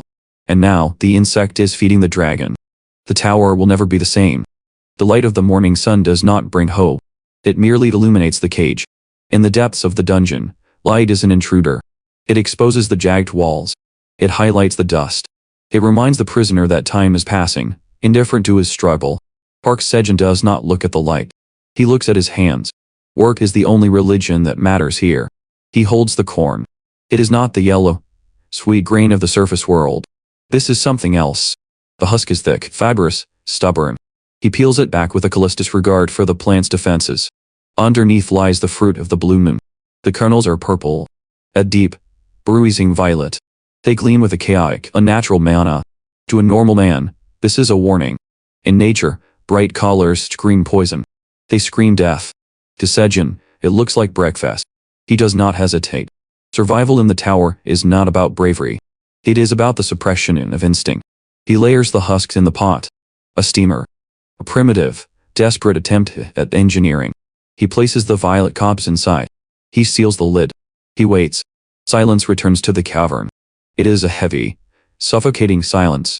The kind that presses against the eardrums. Then, movement. From the shadows of the earth, they emerge. The rabbits. They do not hop. They flow. They are the silent partners of this grim enterprise. Their noses twitch, dissecting the air, pulling apart the molecules of the rising steam. They are survivors of the previous night's terror. They have seen the darkness of the blue moon, and they have lived. They look at Sejun. He looks back. There is no need for words. Hierarchy is established through the distribution of calories. He offers them tomatoes. Cherry tomatoes, dark with concentrated energy. The rabbits accept the offering. They eat with frantic precision. They know that in this place, a full stomach is a temporary state. The pot rattles. The sound cuts through the damp air like a gunshot. Sejun lifts the lid. Steam billows out, thick and sweet. He reaches in. His hands have grown accustomed to the heat. He retrieves a cob. It burns his palm. Good. Pain is proof of life. He brings the purple mutation to his mouth. He bites down. The texture is wrong. It pops. It vibrates. The flavor explodes against his tongue. It is not just sweet. It is savory. It is dense.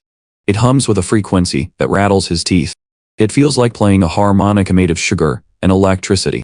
He swallows. The tower washes. The tower judges. A chime echoes in the hollow space of his skull. You have consumed the corn of stamina. Stamina plus 0. 1. 0.1. A fraction. A rounding error. To the gods of this tower, it is nothing. But Sejun understands the math of the abyss. Oceans are built from drops. Mountains are built from grains of dust. He is building a god, 0.1% at a time. He reads the text. Skin elasticity. Muscle density. His mind flickers. For a second, he is not in the dungeon. He is back in the gray world of the surface. He sees a woman. His mother. Her face is a map of worry, lines etched by the cruelty of time. He imagines giving this to her. A simple corn cob. A cure for age. The image dissolves. He is back in the cave. The nostalgia is useless. It is a weakness. He crushes it. He stands. He returns to the field. He harvests. Rip. Sluna. Stack. Harvesting level increased. He is not a farmer. He is a machine of production. The proficiency rises. The system rewards the repetition. It trains him like a dog, and he accepts the leash because the leash leads to power. Then, the sun is blocked out. The temperature drops. The ground under his boots does not just vibrate. It shudders. A rhythmic, heavy thudding approaches. Thud, thud, thud. The rabbits freeze. Their instincts scream at them to burrow, to hide, to cease existing. Sejun does not flinch. He turns. She is there. The crimson giant bear. A mountain of fur and muscle. A biological tank designed for slaughter. Her fur is matted with dirt and dried fluids from the night's rampage. The blue moon drove her to madness, sent her tearing through the forest, ripping apart anything with a heartbeat. Now, the madness is gone. She is just a mother. And she is tired. Beside her, the cub, cooing. A crimson ball of violence, currently mimicking innocence. The giant predator looks down at the human. She could snap him like a dry twig. She could inhale him. Sejun sighs. He reaches into his inventory. He pulls out a jar. Bunny. Liquid gold. The currency of the bears. He uncorks it. The scent is overpowering. He pours it onto the massive, deadly paws of the monster. She laps it up. Her eyes close. The tension leaves her massive frame. In the dungeon, trees are not signed with ink. They are signed with sugar. Theo, the merchant cat, watches this display. He adjusts his backpack. His eyes are slits of calculation. He sees the bear not as a threat, but as a vehicle. He walks forward. He ignores the laws of nature. He scrambles up the leg of the giant bear. He climbs the fur like a ladder. He seats himself on her shoulder. The bear tolerates it. The cat looks down at Sejun. A nod. A king departing for his court. They leave. The bear, the cub, and the cat. A grotesque parade of allies disappearing into the green hell of the forest. Sejun is alone again. He looks at the soil. He picks up his hoe. There is no rest. There is only the harvest. Maedim 9 floors above. Or perhaps below. Space is a lie in this place. The atmosphere here is different. It is not the humid, life-filled air of the farm. It is dry. It tastes of ash. It tastes of failure. The Black Minotaur King sits on his throne. The throne is carved from cold, dead stone. He is a titan. A creature of nightmare. His muscles are cables of steel. His horns are spears that could pierce the hull of a tank. He is the absolute apex of his domain. And he is starving. His kingdom is a graveyard. Before him, his warriors kneel. They are massive, terrifying beasts. And they are weeping. They present their tribute. It is mud. Dried, cracked, lifeless clumps of earth. The king stares at the dirt. A roar builds in his chest. It erupts. It shakes the dust from the ceiling. It is a sound of pure, impotent rage. He demands grass. He demands sustenance. The land answers with silence. The king closes his eyes. Memory attacks him. He remembers the 99th floor as it was. A sea of emerald. Grass that grew to the waist. A paradise of infinite food. The wind used to sing through the blades. Then came the blue moon. It is a curse written into their DNA. The Minotaurs are engines of destruction, but they require fuel. When the mana surged, the hunger took the wheel. They lost their minds. They did not graze. They devoured. They ate the grass. Then they ate the roots. Then they dug into the soil and ate the seeds. In one night of gluttonous frenzy, they consumed their own future. They woke up in a desert. Now, the wind blows over barren rock. There is nothing left. The ecosystem is dead. They killed it. The king looks at his subjects. He sees their ribs pressing against their dark fur. He sees the end of his species.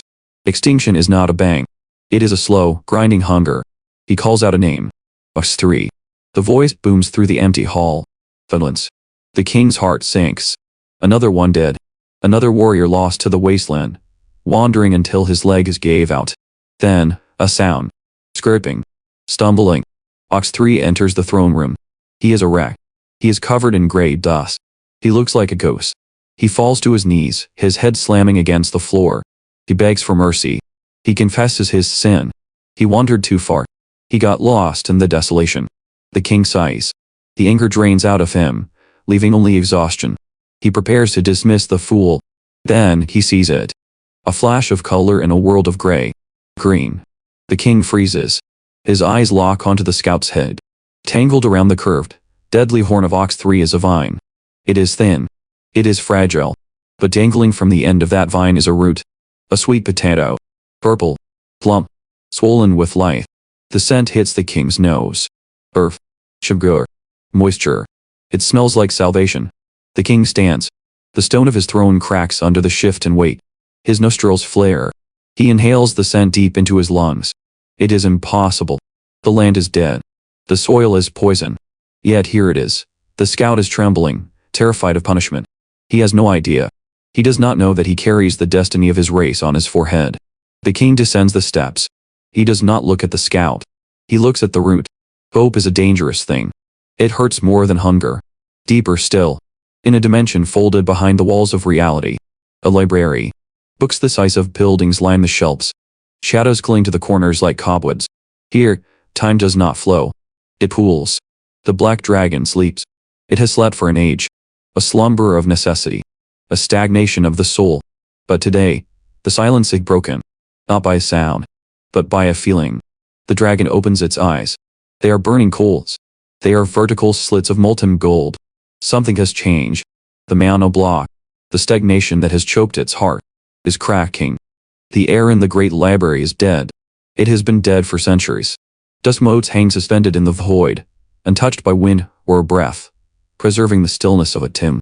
This is the domain of the black dragon, Eileen. She is the apex, the calamity, the end of Eris, and she is staring at her own hand. The claw flexes. The scale shake. There is a sound, wet and heavy, like grinding stone. It is the sound of life returning to a corpse. The blockage in her heart, a magical dam that has held back her ocean of mana for an eternity, has cracked. It was the tomatoes. Not mere fruit. Condensed mana. A miracle grown from the dirt by a peasant on the 99th floor. The sensation is intoxicating. It is a drug. The dragon breathes, and the library trembles. The stagnation of 100 years is shattered by a single inhalation. She feels the power rushing back into her withered limbs, inflating the muscles, hardening the scales. She is not cured. Not yet. But she is no longer dying. She needs more. The instinct is primal. It overrides dignity. It overrides reason.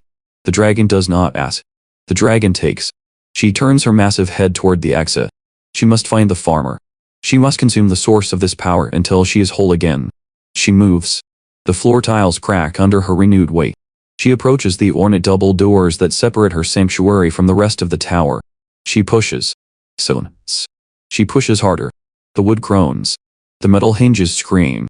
But the dragon does not move forward. She is stuck. The surge of mana did not just heal her. It expanded her. Her physical form has swollen with the influx of power, her bulk returning to its ancient glory. But the architecture of her prison has not changed. She is a leviathan trying to crawl through the eye of a needle. She is wedged tight. Her hips grind against the door frame. Her belly presses against the stone. It is a humiliation beyond words. The black dragon, the scourge of the skies, defeated by carpentry. She roars. It is a sound of pure, impotent fury. She screams the name of the farmer into the darkness, a demand that echoes endlessly down the empty corridors. Park Sejun. The name is a curse and a prayer. Far below, the 99th floor exists in a separate reality. Here, there is no ancient angst. There is only the rhythm of the harvest. The golden corn stands in regimented rows, a legion of soldiers grown from the mud. They do not sway in the wind. They stand heavy, burdened by the weight of their own success. This is not the desperate scavenging of a survivor. This is dominion over the earth. Park Sejun moves through the stalks. He is the general of this green army. The rabbits move with him. They are not bits. They are an extension of his will. The sickles flash in the dim light, rising and falling with mechanical precision. Thwack, thwack, thwack. The corn falls. The harvest piles up. Sejun does not celebrate. He works. He drags the iron bot to the center of the camp. Fire blooms. Water boils. He strips the husks from the corn, the sound like tearing paper. He throws the yellow cobs into the steam. The scent rises. Sweet. Starky. Heavy. It is a signal flare. The air in front of Sejun ripples. It distorts. A blue window slashes open the reality of the dungeon. The tower manager is watching. Quest. The manager is hungry. It is not a request. It is a tai. The administrator of the tower, a being of godlike perspective, is salivating. She watches the peasant cook, and she wants her cut. Sejun does not hesitate. He does not negotiate. He understands the hierarchy of this world better than the hunters outside. He feeds the beast that holds the keys. He nods to the empty air. He accepts the quest. But boiling water is for savages. Sejun is not a savage. He is a man of culture trapped in a hellhole. He reaches into the supplies brought by the merchant.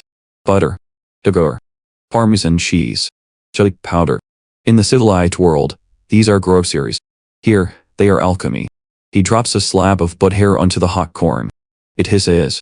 It screams as it melts, coating the yellow kernels in liquid gold. He dusts it with sugar. He rains down the spicy red powder.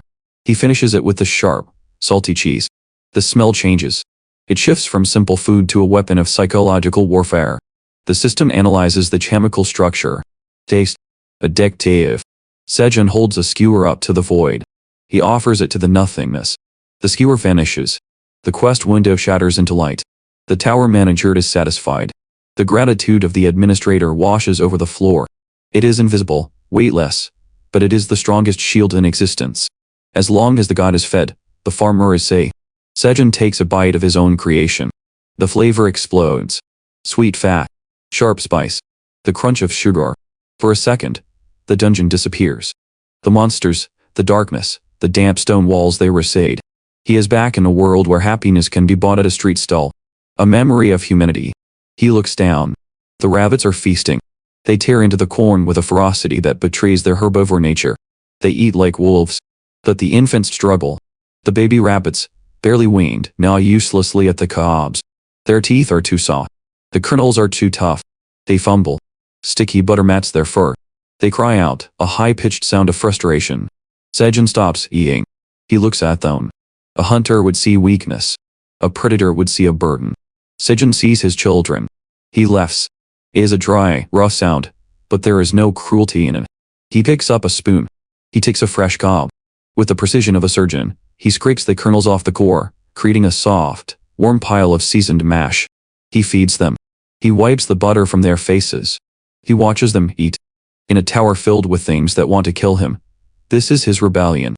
He creates life. He nurtures it. He builds a pocket of domestic silence in the middle of a war zone. But silence is fragile. Outside the tower, the world of men is loud. It stinks of sweat and metal. The Phoenix Guild has set up camp. They are a collection of steel and arrogance. Hunters sit on wooden crates, sharpening blades that have never tasted the blood of a true monster. They are waiting for a merchant. The merchant is late. Patience is a resource they do not possess. They talk. Their voices are jagged with greed. They speak of the cherry tomatoes. Rumors have mutated the truth.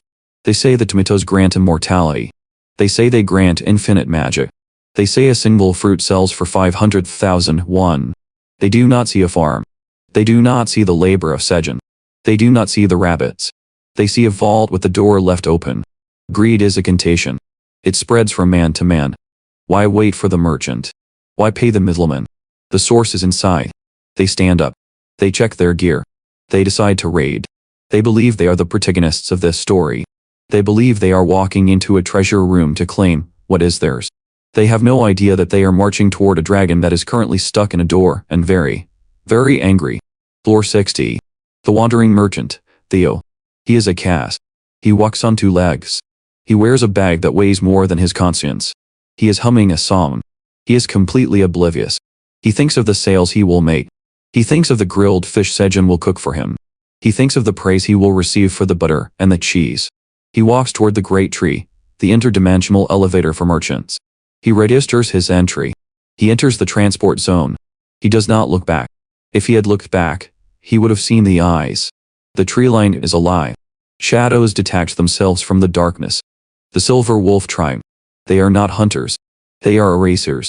They are mercenaries who sell violence to the highest bidder. They move with a silence that makes the air feel cold. They are holding a piece of paper. A sketch. It is a drawing of a cat. But the cat is not the target. The leader of the wolves speaks. His voice is gravel grinding on bone. Their client, a landlord named Grid, wants a specific item. A straw hat. The symbol of the farmer. They assume the cat has it. They assume the cat is the key. They do not know the hat rests on the head of a man 40 floors above them. They do not know the hat belongs to the favorite pet of the tower manager. They only know the contract. They step into the passageway. They follow the scent of the cat. Behind them, a single pair of blue eyes watches. A fox. She is cloaked in azure fur. She stays in the blind spot of the wolves. She is intelligent. She knows that the Silver Wolf tribe does not mobilize for a simple robbery.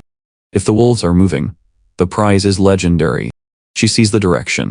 She deduces the destination. She steps into the darkness after them. The pieces are set. The dragon pushes against the door, roaring for freedom. The farmer wipes the face of a baby rabbit, smiling. Neither of them knows what the other has begun. The earth remembers violence. The blue moon has passed, fading into the archives of the tower's history, but the soil still screams. The ground is churned, broken. It looks less like a farm and more like the aftermath of an artillery barrage. Most would see this devastation and despair. They would see a week of back-breaking labor, a punishment for surviving the night. Sejun sees a blank canvas. He does not sigh. He does not complain. He simply observes the chaos with the cold calculation of an architect surveying a demolition site. Restoration is not a chore. It is a cycle. You break the world. Then you build it back better. He calls upon the Crimson Giant. Point. The bear is not merely a pet. He is a geological force wrapped in fur. Sejun points. The bear understands. There is no need for shovels. There is no need for heavy machinery. Fuen curls his massive frame. He tucks his limbs, transforming himself into a sphere of crimson violence. And then, he rolls. The sound is sickeningly heavy. Thud. Thud. Crunch. The jagged hills of overturned earth are not simply flattened. They are erased. The bear's weight acts as a living compactor, pressing the rebellion out of the soil. Rocks shatter under the pressure. Uneven trenches are forced into submission. In mere moments, the chaotic scar of the blue moon is smoothed into a pristine, arable plain. It is a display of terrifying power used for the mundane act of gardening. It is the equivalent of using a nuclear warhead to date a swimming pool. Sejun nods. Efficient. He turns his gaze to the future. The corn is gone, harvested and processed. The land is hungry. It demands a new tribute. In his hand, a red bag. Heavy. Dense with potential. Peanuts. He steps onto the newly flattened turf. The planting begins. It is not a leisurely activity. It is a blurring of motion. Sejun's agility stat has risen. The system has rewritten his physiology. His hands move faster than the eye can track. Dig. Bra. Buffer. Day. Drop. Buffer. It is rhythmic. Hypnotic. A normal man would take a day to plant this field. Sejun conquers it in hours. The soil accepts the seed. The system watches. A notification chimes in the air. Invisible to the prey, clear to the predator. The seed store has updated. The tower's economy is a fickle beast, but Sejun has tamed it. He browses the catalog with a flick of his finger. Peanuts are listed. But the description catches his eye. These are not just snacks. They are nitrogen fixers. They replenish the nutrients in the depleted soil. A tactical investment. He does not hesitate. 5 tower coins vanish into the ether. 1,000 peanut seeds materialize. The transaction triggers something deeper within the tower's bureaucratic soul. Ding. Ding. Ding. A cascade of alerts. The mileage points have hit a critical threshold. The invisible arbiter of this vertical world has decided that Sejun is no longer a bottom feeder. Class change. From rookie to commoner. To the arrogant hunters outside, commoner is an insult. To Sejun, it is a key. The restrictions on the store dissolve. Quantity limits are removed. The variety expands. He has graduated from subsistence to abundance. He closes the window. The celebration is sure. There is work to be done. Farming is not just about putting things in the ground. It is about resource management. It is about war against the elements. The artificial sun of the tower is relentless. It cooks the moisture out of the earth, leaving it cracked and dry. Water is stamina. Stamina is lie. Sejun cannot afford to waste either. He looks at the pile of corn stalks and broad leaves left over from the harvest. Trash. Armor. He directs Quing. The bear gathers the armfuls of green waste. They spread the leaves over the newly planted peanut field. A thick, verdant blanket. Mulch. It will trap the moisture. It will deny the sun its prize. It will rot down and feed the soil. It is a strategy of layers. Sejun retreats to the shade. He sits. He begins to strip the remaining corn cobs for seeds. The peace is absolute. Until the insects arrive. Not bugs. Rabbits. The babies. They are growing too fast. Their metabolism is a furnace. They swarm the corn seeds, their little mouths twitching with hunger and boredom. Sejun stops them with a gentle hand. Idleness is the mother of chaos. He looks at the small, fluffy creatures. He does not see pets. He sees a logistics network. He calls them to order. He fashions small pouches. He straps them to the sides of the baby rabbits. They look ridiculous. They look adorable. But Sejun is deadly serious. Supply unit, he designates them. He fills their pouches with sliced carrots. He points to the fields where the adult rabbits are working. The babies scatter. They run with the desperate enthusiasm of the employed. They deliver the food to the workers, feeling important, feeling useful. The efficiency of the farm spikes. Morale increases. Sejun watches them, a patriarch satisfied with his dominion. He plans to buy them clothes. Not for warmth, but for uniformity. He takes a mental photograph of the scene. It is calm. It is orderly. It is a lie. Far below, near the border of the wilderness, something stupid is moving. A minotaur. Designation. Ox 3. His mind is a fragmented mess. The blue moon scrambled his cognitive functions. He does not know where he is. He only knows the ache in his stomach. He stumbles through the brush, terrified. He fears the dark.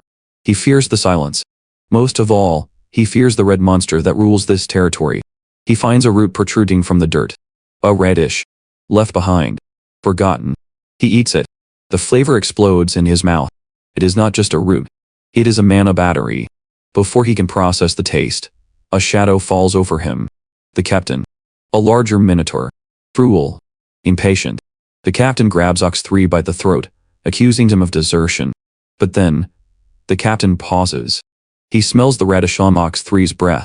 He tastes the remnants on the subordinate's lips. The captain's eyes widen. His muscles spasm. The energy rush is instantaneous. Veins bulge against his thick hide. This is not forage. This is power. Where? The captain demands. Ox 3 points vaguely. Find it, the captain growls. The future of our tribe depends on this fruit. Ox 3 is sent away. He wanders the periphery, shivering. He tries to avoid the red monster's scent. But the wind betrays him. The wind carries a smell so sweet, so green, so incredibly vibrant that it overrides his fear. He follows his nose. He reaches the edge of the clearing. He sees it. The field. To Sejun, it is a peanut patch covered in mulched corn leaves. To Ox 3, it is a banquet table set by the gods. He does not see mulch. He sees high gray fodder. Premium grains. The Minotaur steps onto the field. He reaches down. He grabs a handful of the corn leaves. He eats. Tears stream down his bovine face. The leaves are dried, yes, but they are seasoned with the concentrated mana of the tower's most fertile soil. It is delicious beyond his capacity to understand. Greed replaces his fear. He forgets the red monster. He forgets the captain. He begins to shovel the leaves into his mouth. He grabs armfuls. He intends to take some back, to be a hero, but his mouth works faster than his brain. He strips the field. He eats the armor of the soil. He leaves the earth naked and exposed. Deep in the cave, the true landlord stirs. Huang opens his eyes. They do not reflect the darkness. They glow. Violet light cuts through the gloom. He feels it. A vibration in the earth. A thief. On his land. The blood of the predator begins to boil. High above. In the administrator's area. Aileen, the black dragon, is soaking in a spa. She is trying to relax. She is trying to forget the stress of managing a tower filled with idiots. Thane. A system alert shatters her peace. The crimson giant bear is calling the manager. She answers, annoyed. The report is short. And shrewder. She relays the message instantly. Sejun wakes. The voice of the dragon rings in his skull. Wake up. Something is eating your hard work. Sejun moves. Sleep vanishes. He rushes outside, the bear at his flank. He stops at the edge of the field. Silence. The wind blows over bare dirt. The corn leaves are gone. The meticulous layer of protection he spent the morning arranging has been vacuumed up. The earth is drying out. Sejun stares at the naked ground. This is not a battle. This is a robbery. Someone has stolen his trash. But to Sejun, that trash was a tactical asset. His eyes narrow. The air around him grows heavy. While the farmer stares at his ruined field, the threads of fate are tightening around another neck. 38th floor. The portal ripples. Theo steps out. The wandering merchant. The cat who dreams of wealth. He raises a paw, a cheerful cry on his lips. I have returned. He expects a warm welcome. He expects Sejun. He expects the smell of grilled fish, and the safety of the void. He opens his eyes. He is not on the farm. He is standing in a circle. Men in armor. Weapons drawn. The Phoenix Guild. They are not farmers. They are hunters. And they have been waiting for a cat. Theo freezes. His paw is still raised in a cheerful way. The hunters smile. It is not a nice smile. The merchant has walked into the wolf's den, believing it to be a market. The silence that follows is the sound of a trap snapping shut.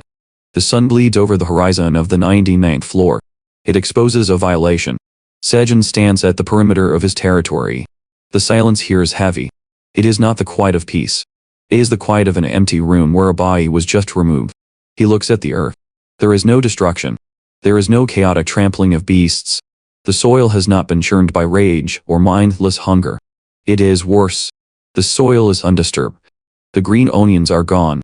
They were not ripped out. They were harvested. Someone came here. Someone with hands. Someone with the intelligence to leave the roots intact, ensuring the crop would grow back for a second death. This is not the work of an animal. This is the work of a farmer. A thief who understands sustainability. Sejun stares at the void in the dirt. A cold realization settles in his marrow. Mindless monsters are easy. You kill them. You eat them. You survive them. But intelligent enemies. Enemies who plan. Enemies who understand the value of a resource and wait for the perfect moment to strike. That is not a hazard. That is a war. Beside him, the crimson giant, Quang, shifts his weight. The sound is like boulders grinding together deep underground. The bear is agitated. He vibrates with a low, guttural frequency. He delivers a message from the darkness of the cave. From the mother. The mother knows what did this. Minotaurs. The word drops into the heavy air like a guillotine blade. The horned ones. Sejun feels the skin on the back of his neck tighten. He remembers the stories. The blue moon. The bits. The things that wait in the dark. He had lulled himself into a false reality. He believed the isolation of the tower's depths was a shield. He believed that being lost was the same as being safe. He was wrong. If they can find the onions, they can find him. He looks at his hands. They are small. They are collapsed from farming, not from killing. He holds a hoe, not a sword. In the hierarchy of the tower, he is soft meat. But soft meat can command iron. He looks toward the cave. Relying on the bears is not enough. The bears are allies, not servants. He cannot ask a hurricane to stand guard at his fence 24 hours a day. He needs his own monsters.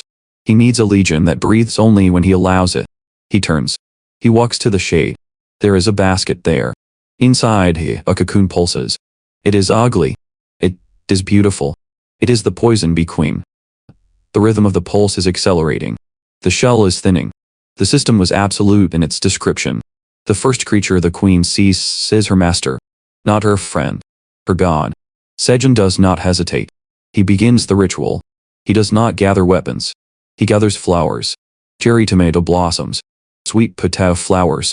He strips the garden of its beauty to build a cage of scent. He sits in the chair. He places the basket on his lap. He waits. The silence returns. It stretches out, long and thin, like a wire pulled until it screams. The fatigue of the tower drains at him.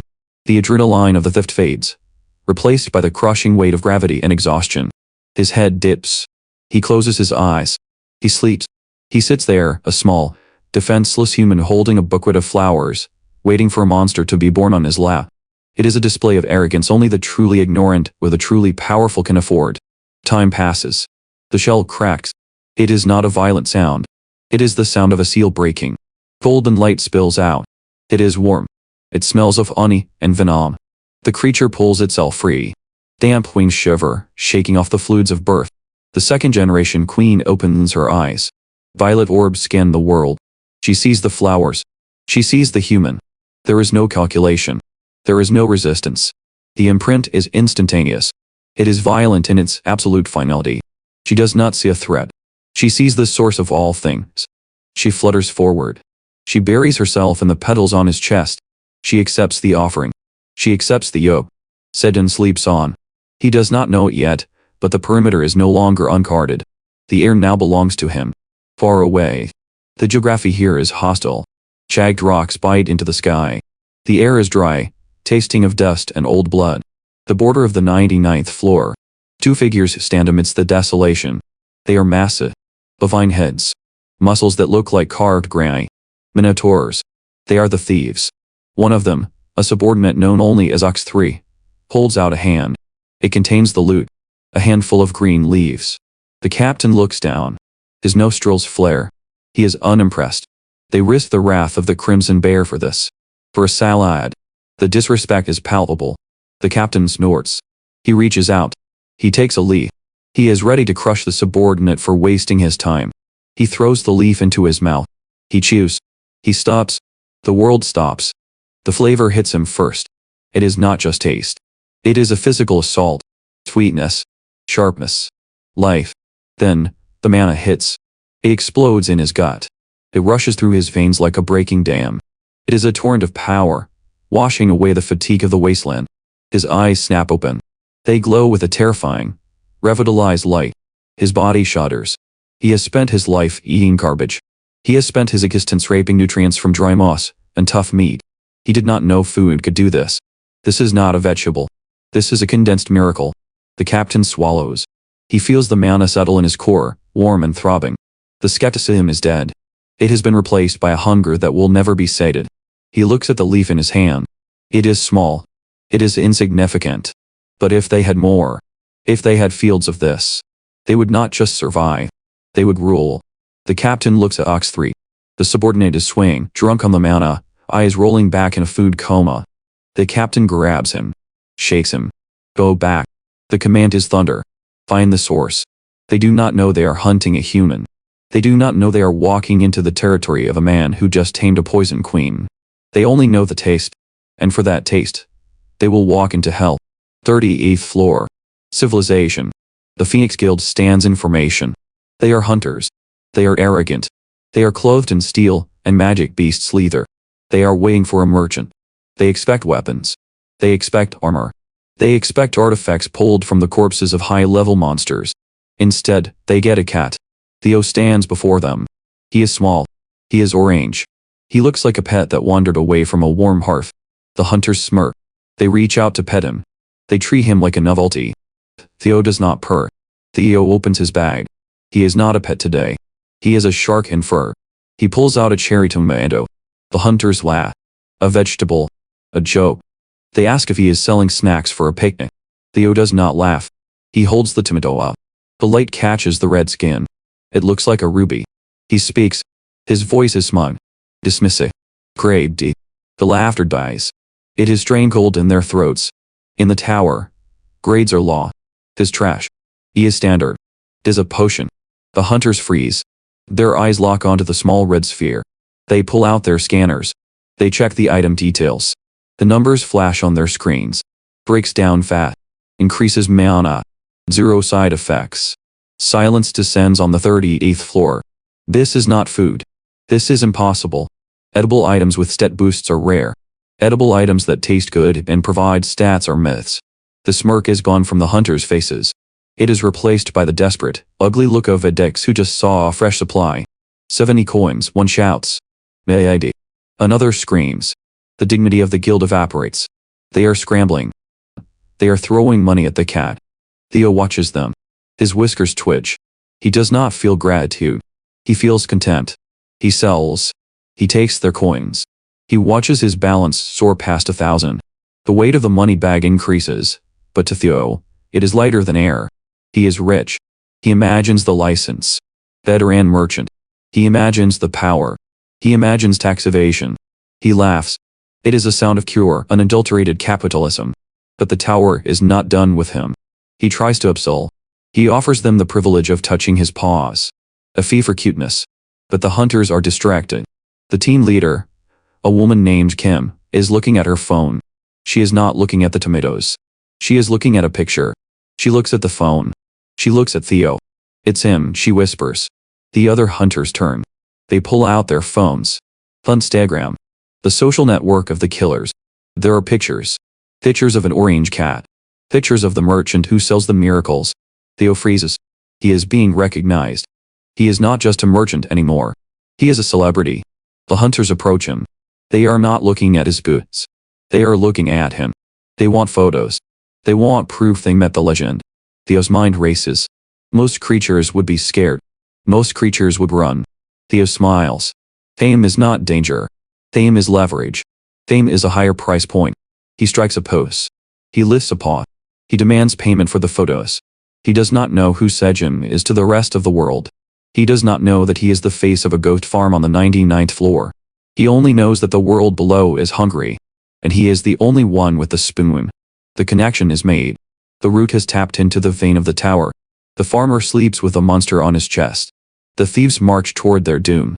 The cat counts his gold. The web is spun. Now, we wait for the flies. The artificial light of a smartphone cuts through the gloom of the dungeon. It casts a pale, ghostly blue hue over the face of a cat. Theo holds the device. His eyes are white. They are not filled with wonder. They are filled with calculation. On the screen, a number glows with the intensity of a lighthouse in a storm. 23,000. 40. Followers. It is a number that represents a standing army. A legion of digital souls, waiting for a command. The platform is Instagram. Until this moment, Theo was merely a wandering merchant. A scavenger. A survivor. Now he realizes he is an icon. The human female standing before him trembles. She is a hunter from the Phoenix Guild. A creature capable of violence. Yet, in front of this small, orange cat, she shrinks. She apologizes. She confesses to uploading his image without consent. She expects wrath. She expects a lawsuit, or a curse. She fundamentally misunderstands the creature she is dealing with. Theo does not care about privacy. Privacy is for the poor. Privacy is a luxury for those who cannot monetize their existence. Theo is a merchant. His anger is not born of violation. It is born of inefficiency. He looks at the human with a gaze of utter contempt. His voice rises, sharp and shrill. It is the sound of greed made manifest. He demands to know why she waited. Why she allowed this asset to sit unharvested. If his face has value, then giving it away for free is not a mistake. It is a sin. The dynamic of the room fractures and reforms. The hunter is no longer a warrior. She is an employee. Theo is no longer a subject. He is the director. He commands her to lift the device.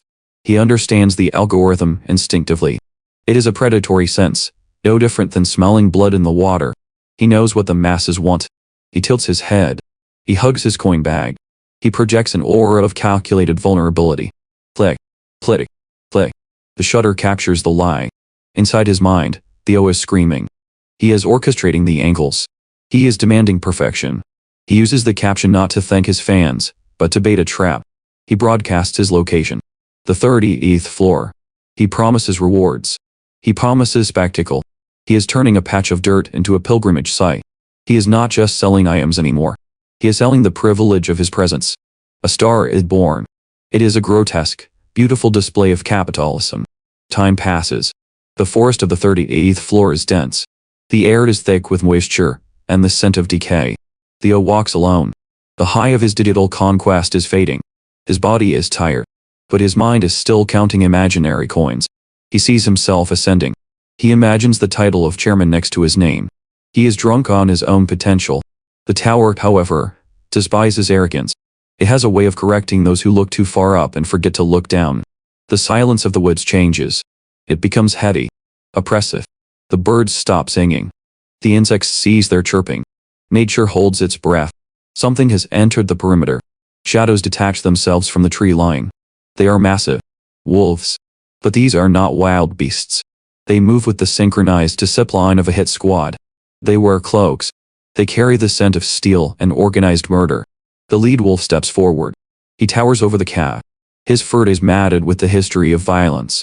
He looks down at Theo. There is no hunger in his eyes. Only interrogation. He speaks. His voice is gravel grinding on bone. He asks a single question.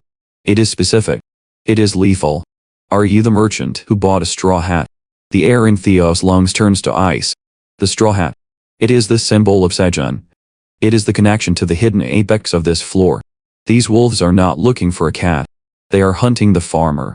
And they believe Theo is the loose thread that will unravel the mystery. Theo freezes. His ambition evaporates. He is a merchant, not a warrior.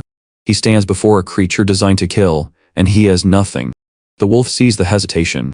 It is an admission of guilt. The beast raises a paw. The claws extend. They are long, curved, and designed to disembowel. The threat is simple. Talk, or be on me. Theo's mind races. He cannot fight. He cannot run. He can only cheat. His paw dives into his bag. He pulls out a small, brown object. It looks like a paint cone. The wolf sneers. He expects a weapon. He does not expect a biological insult. Theo throws it. The object strikes the ground and detonates. Not with fire. With smell. A cloud of acrid, chemical stench erupts. It is a sensory assault. For a human, it would be unpleasant. For a wolf, with a nose sensitive enough to track a heartbeat from a mile away, it is blinding agony. The wolves recoil. They gag. Their formation breaks. Chaos reigns for a singular second. In that second, a blur of blue moves from the brush. It is small. It is fast. It grabs Theo by the scruff of his neck. The world blurs. The trees become streaks of green and brown. Theo is being dragged away from death. Behind them, the wolves howl in rage. They scream a name. Okay. They curse their failure. But the prey is gone. Safety is a relative concept in the tower. In a clearing far removed from the ambush, two figures collapse. Theo gasps for air. His savior stands over him. It is Zerath. A fox merchant. A face from the past. A rival. A savior. They exchange breath and gratitude. The adrenaline begins to fade, leaving behind the cold clarity of survival. Zerath smiles. It is a polite smile. He bows his head. He asks to join Theo. He plays the role of the humble student. He claims he wants to learn from the great wandering merchant who has amassed such wealth.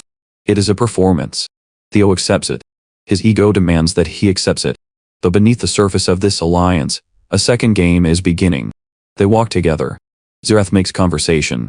He mentions a promotion. He plans to visit the merchant guild. He intends to rise to the rank of mid-level merchant. Theo pauses. His ears twitch. Zerath has been active for mere months. The progression is impossible. It defies the laws of the merchant economy. Theo questions it. He probes the anomaly.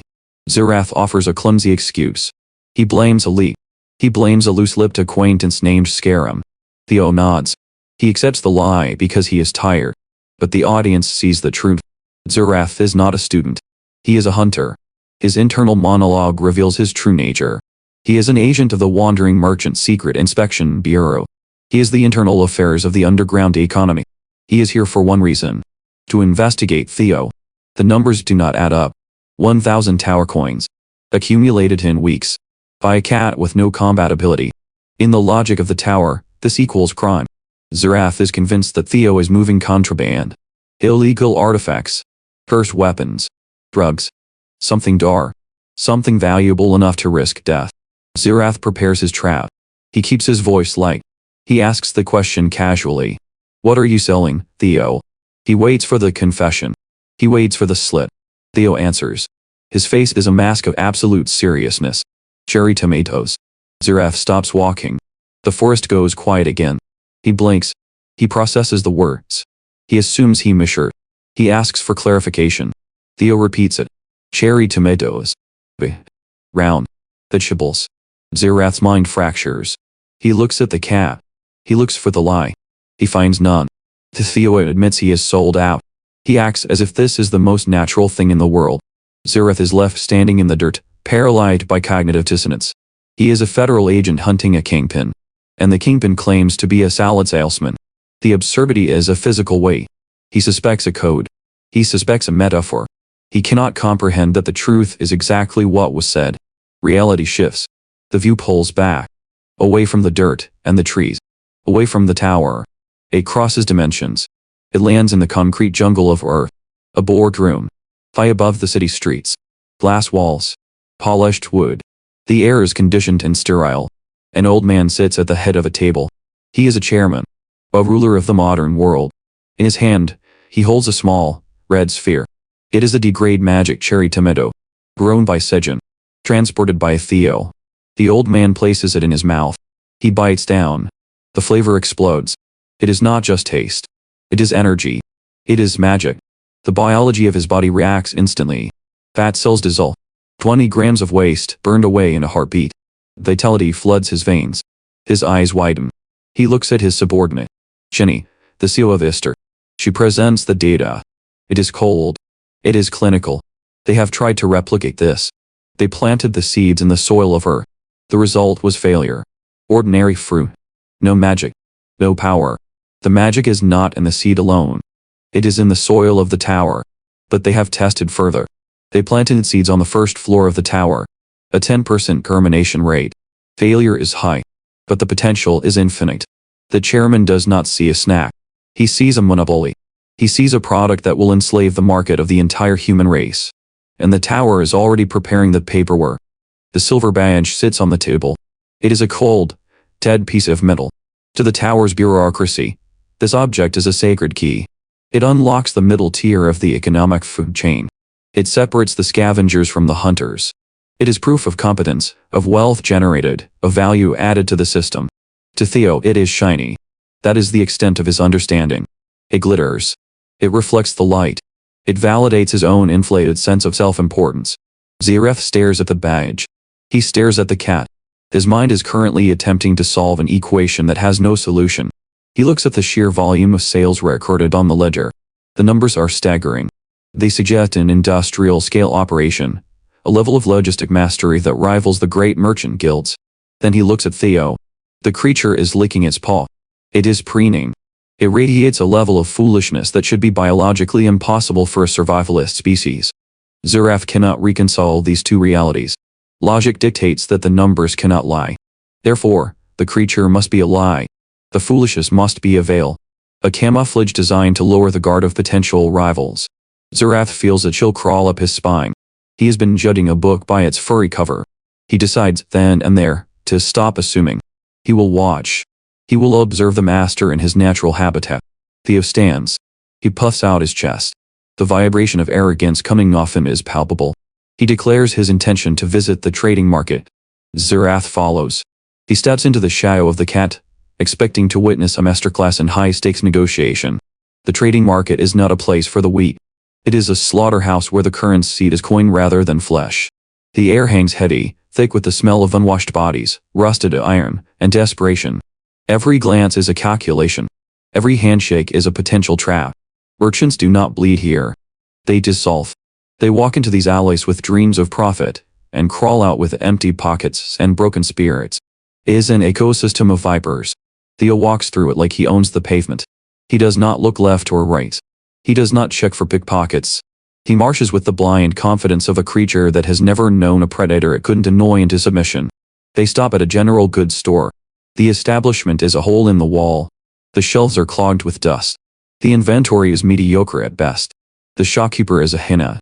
He is a hulking mass of muscle and bad intentions. His grin is a graveyard of yellow teeth.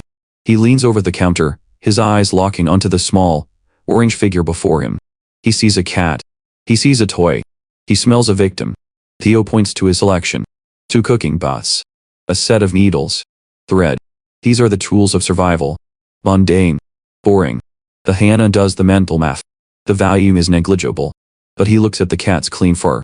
He looks at the silver badge hanging loosely. He decides to feed. 2.4 tower coins, the hyena grunts. The air in the shop freezes. It is a robbery. It is not even a subtle robbery. It is a blunt force trauma to the concept of fair trade. Zeraf, standing in the back, analyzes the inventory instantly. He knows the market rates. He knows the markup. Even with a foreigner's tax, the total value of that scrap metal and string is less than 2 coins. The hyena is testing the wires. He is seeing how much blood he can squeeze from the stone. Zeraf waits. He expects Theo to counter. He anticipates a verbal dismantling. He waits for the cat to quote the regional average, to mention a competitor's price, to leverage the bulk purchasing power implied by his badge. He expects a surgical strike on the hyena's logic. Theo does not speak. Theo draws his sword. The sound of steel sliding from the sheath is a sharp hiss in the quiet shop. It is a short blade. In the hands of a warrior, it would be a dagger. In the hands of Theo, it looks like a letter opener. The hyena blinks. He looks at the tiny blade. He looks at the cat. He laughs. It is a wet, gurgling sound. He finds the threat adorable. It is a child in a costume tantrum. He leans forward, his voice dripping with condescension. Fine. 2.2 coins. Put the toy away, little one. It is a token gesture. A crumb thrown to a beggar. Theo does not sheath the sword. He steps forward. He swings. Thwack. The blade hits the hyena's shin. It does not cut deep. It bounces off the thick leather greaves. It is the physical equivalent of a mosquito bite. The hyena looks down, annoyed. Theo swings again. Thwack. And again. Thwack. Silence descends on the shop. The rhythmic tapping of the blade against the leg is the only sound. To the hyena, this is irritation. To Zeraf, this is psychological horror. Zeraf's eyes widen. His brain begins to overheat. He forces meaning into the meaningless. He isn't debating, Zeraf thinks. He isn't using logic. He is rejecting the premise of the negotiation entirely. Zeraf watches the cat's face. It is blank, devoid of emotion. He is creating chaos, Zeraf concludes. He is introducing physical violence into a verbal contract. He is shattering the shopkeeper's composure by behaving irrationally. It is a pressure tactic. He is telling the hyena that he is crazy enough to escalate this over pennies. The hyena stops laughing. The tapping continues. It is relentless. It is annoying. It is embarrassing. Other customers are looking. The hyena's authority in his own shop is being eroded by a rhythmic thwack, thwack, thwack. 2 coins. The hyena snaps. Just take it for 2, and get out. He has dropped the price to the market standard. He just wants the noise to stop. It is a victory. But Theo stops, swinging. He looks up. He does not smile. He does not say thank you. 1.8. Theo says. Or a leaf. The ultimatum hangs in the air. It is a death blow. The hyena freezes. He looks at the items. He looks at the coins in his hand that he hasn't earned yet. If the cat walks out, he gets 0. He has already invested time. He has already invested stress. If he refuses, he loses the sale completely. The sunk cost fallacy crashes down on his head like a hammer. Panic sets in. Fine. The hyena yells. 1.8. Take it. Just go. The transaction is completed in seconds. Theo sheaths his sword. He takes the goods. He turns and walks out of the shop with the same strut he walked in with. Zeref is left trembling in the doorway. He feels like he has just watched a grandmaster play chess against a pigeon, and the grandmaster lost because the pigeon knocked the board over. He bows. He physically bows to the cat. I apologize, Zeref whispers, his voice shaking with reverence. I doubted you. I thought you were reckless. But you controlled the flow from the very first second. You feigned madness to bypass his greed. You are terrifying. Theo looks at the fox. Theo has absolutely no idea what the fox is talking about. Theo just wanted a discount. He hit the man until the man gave him money. It was the logic of a toddler. Naturally, Theo says. He accepts the praise because he believes he deserves praise for existing. Let us go. I need a nap. They leave the market. The gap between reality and reputation widens. It is no longer a crack. It is a canyon. The scene shifts. The air is sterile here. The smell of dust and sweat is replaced by the smell of ink and parchment. This is the heart of the tower's administration. Zerath stands before a desk. He is no longer the confused observer. He is wearing his true skin. The uniform of an investigator. He holds a file in his hand. This file contains the fate of Sejun's operation. It contains the report on the stolen goods, the suspicious wealth, the anomaly of the wandering cat merchant. The director looks up. Well, is he a fraud? Is he a criminal? Zerath looks at the photo of Theo attached to the file. He remembers the sword. He remembers the relentless, dead eye tapping against the hyena's leg. He remembers the total psychological dominance of the negotiation. No, Zerath says. He takes a keel. He writes a final evaluation on the document. Aeneas at bargaining. He hands the file over. He is a true merchant, Zerath reports. His methods are unorthodox. But his skill is undeniable. He is not a thief. He is a shark. The director nods. The stamp comes down. Vain.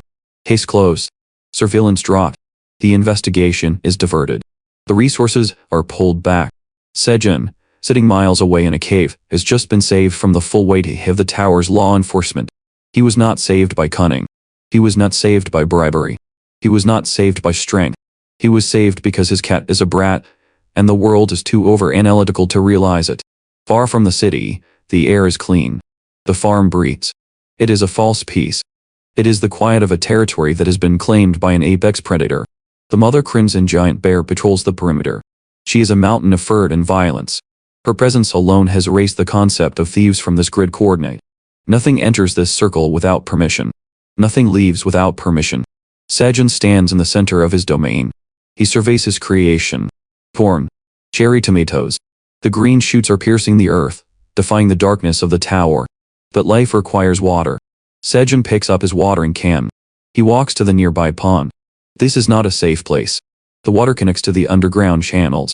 It flows from the deep, dark veins of the tower where the pirate has schooled and the horrors drift in the current. Sejun kneels by the edge. He dips the can. The water ripples.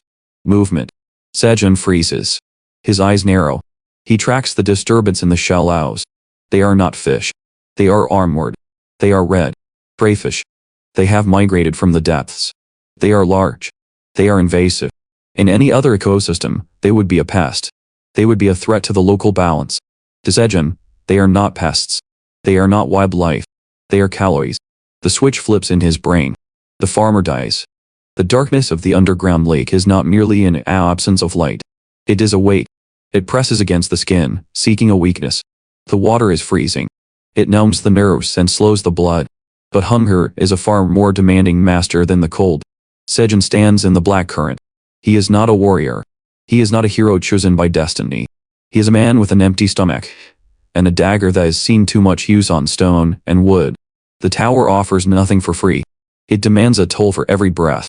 The water ripples. Something moves in the deep. Crayfish. But these are not the bottom feeders of earth. These are monsters born of the dungeon's malice. Their shells are forged like plate armor. Their claws are hydraulic clamps designed to shear through bone and tendon. They are apex predators in this small, dark pond. To Sejun, they are simply calories wrapped in hard plastic. He does not move with the grace of a martial artist. There is no flowing ki. There is no secret technique passed down through generations. There is only the desperate, jagged motion of a farmer defending his crop. He strikes. The dagger is blunt force. It is ugly. It is effective. The blade finds the gap in the armor. The creature threshes, the water churning white with its fury. It dies. A blue window manifests in the gloom. You have defeated a crayfish. You have acquired 30 experience points. The system is cold. It reduces the struggle for life and death into simple arithmetic. 30 points. The price of a life. For the man trapped in the dark, it is a fortune. The hunt ends. The labor begins. The black rabbit assists. They drag the carcasses from the water. The bodies are heavy, dense with muscle and spite. They require the wheelbarrow. A mountain of red, Spiny death is piled high. They return to the camp. The rabbits draw their sickles. They are eager. They strike the shells. Pling. Pling. The sound is wrong. It is the sound of metal striking stone. The sickles bounce off. The armor is too thick. Raw strength is useless here. The rabbits look to Sejun. Confusion. Panic. They have the food, but they cannot access it. Sejun does not panic. He turns to the oldest tool in human history. Fire. If the armor will not break, it must be boiled until the creature within surrenders. He assesses his inventory. No pots. No cauldrons large enough for these leviathans. He improvises. He becomes the architect of a feast. Large green onion leaves. Corn husks. Tomatoes. He wraps the crustaceans. He creates a seal. A primitive pressure cooker designed to trap heat and moisture. He places the bundles into the fire. He waits. Patience is the primary difference between a scavenger and a survivor. The cave changes. The damp, moldy air is banished. A new scent rises. Ocean brine. Roasted vegetables. Savory, rich steam. It is a smell that does not belong in a dungeon. It is the smell of civilization. Sejun watches the fire. The leaves chart and blacken. He judges the heat. Oh. He pulls a bundle from the ashes. He peels back the burnt layers. The shell has turned a vibrant, violent red. Grilled crayfish. The system confirms the success. Sejun cracks the shell. It gives way. Steam erupts. Thick, white clouds carrying the heavy aroma of the sea. The meat inside is snow white. Plump. Glistening with natural juices. The rabbits stare. Their eyes are wide black pools. Drool hangs from their mouths. This is not rations. This is kusaing. Sejun divides the spoils. He takes a piece for himself. The texture is perfect. Firm, yet yielding. The taste is the ocean. Distilled. Salty. Sweet. But Sejun knows the anatomy of the shellfish. He cracks the head. He exposes the tamale. The green, visceral past that amateurs discard. The essence. He dips a chunk of white meat into the green richness. He offers it to the black rabbit. The creature hesitates. It sniffs. The color is strange. But the rabbit knows the hierarchy. Sejun provides. The rabbit bites. The reaction is instant. Talk. Euphoria. The flavor is a sensory overload. It destroys the memory of hunger. He settles over the cave. The sound of chewing. The warmth of the fire. Then, the earth shakes. Dust falls from the ceiling. A vibration travels through the stone floor. A presence. High above, on the ledge. The mother crimson giant bear. She has smelled the feast. She roars. It is not a roar of aggression. It is a roar of demand. She descends. She is a mountain of red fur and muscle. The rabbits tremble. Sejun does not flinch. He knows her price. He prepares a portion. He begins to demonstrate the technique. Twist the head. Peel the tail. Remove the vein. The bear ignores him. She grabs a whole crayfish. Shell. Claws. Spines. She throws it into her maw. Crunch. The sound is terrifying. Armor that deflected steel sickle shatters like dry toast between her jaws. She swallows. She does not need technique. She has power. The shell is merely texture. Calcium for the machine. They eat together. Monster. For a moment, the dungeon is not hell. It is a dining hall. Far away. The second floor. The sky is a painted blue lie. The sun is artificial. The ground is white. Not with snow. With bone dusts. A village stands in ruins. It was a settlement of skeletons. Primitive. Harmless. Now, it is a grave. Mercenaries in tactical gear move through the wreckage. They do not fight with honor. They work with industrial efficiency. Hammers. Maces. They smash the skulls of the wounded. They are not clearing a dungeon. They are evicting tenants. A man walks through the dust. He wears a tailored suit. Italian leather shoes. A silk tie. He looks like an infection on the landscape. The vice chairman. He steps on a skeleton's skull. He twists his heel, grinding the bone into powder. He is bored. His subordinates approach. They report. 50% of the floor has been secured. The skeleton villages are burning. The land is being cleared. Not for safety. For real estate. The vice chairman checks a holographic interface. He scrolls through lists. Faces. Names. Debtors. Broken people from the outside world. Those who signed away their lives for a chance at solvency. They are not warriors. They are livestock. The plan is simple. Clear the land. Import the slave labor. Farm the dungeon. Profit. He does not care about the tower's mysteries. He cares about margins. 1 week, he says. His voice is dry. Finish the perch. Later. The test fields. Rows of crops stretch out in unnatural perfection.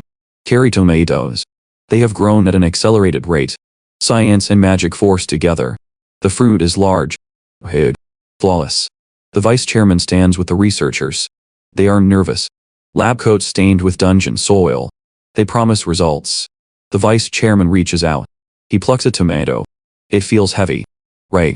He expects the sweetness of victory. He bites. Silence. His jaw works. Chewing. His eyes narrow. There is no flavor. There is no acid. There is no sugar. It is like chewing wet cardboard.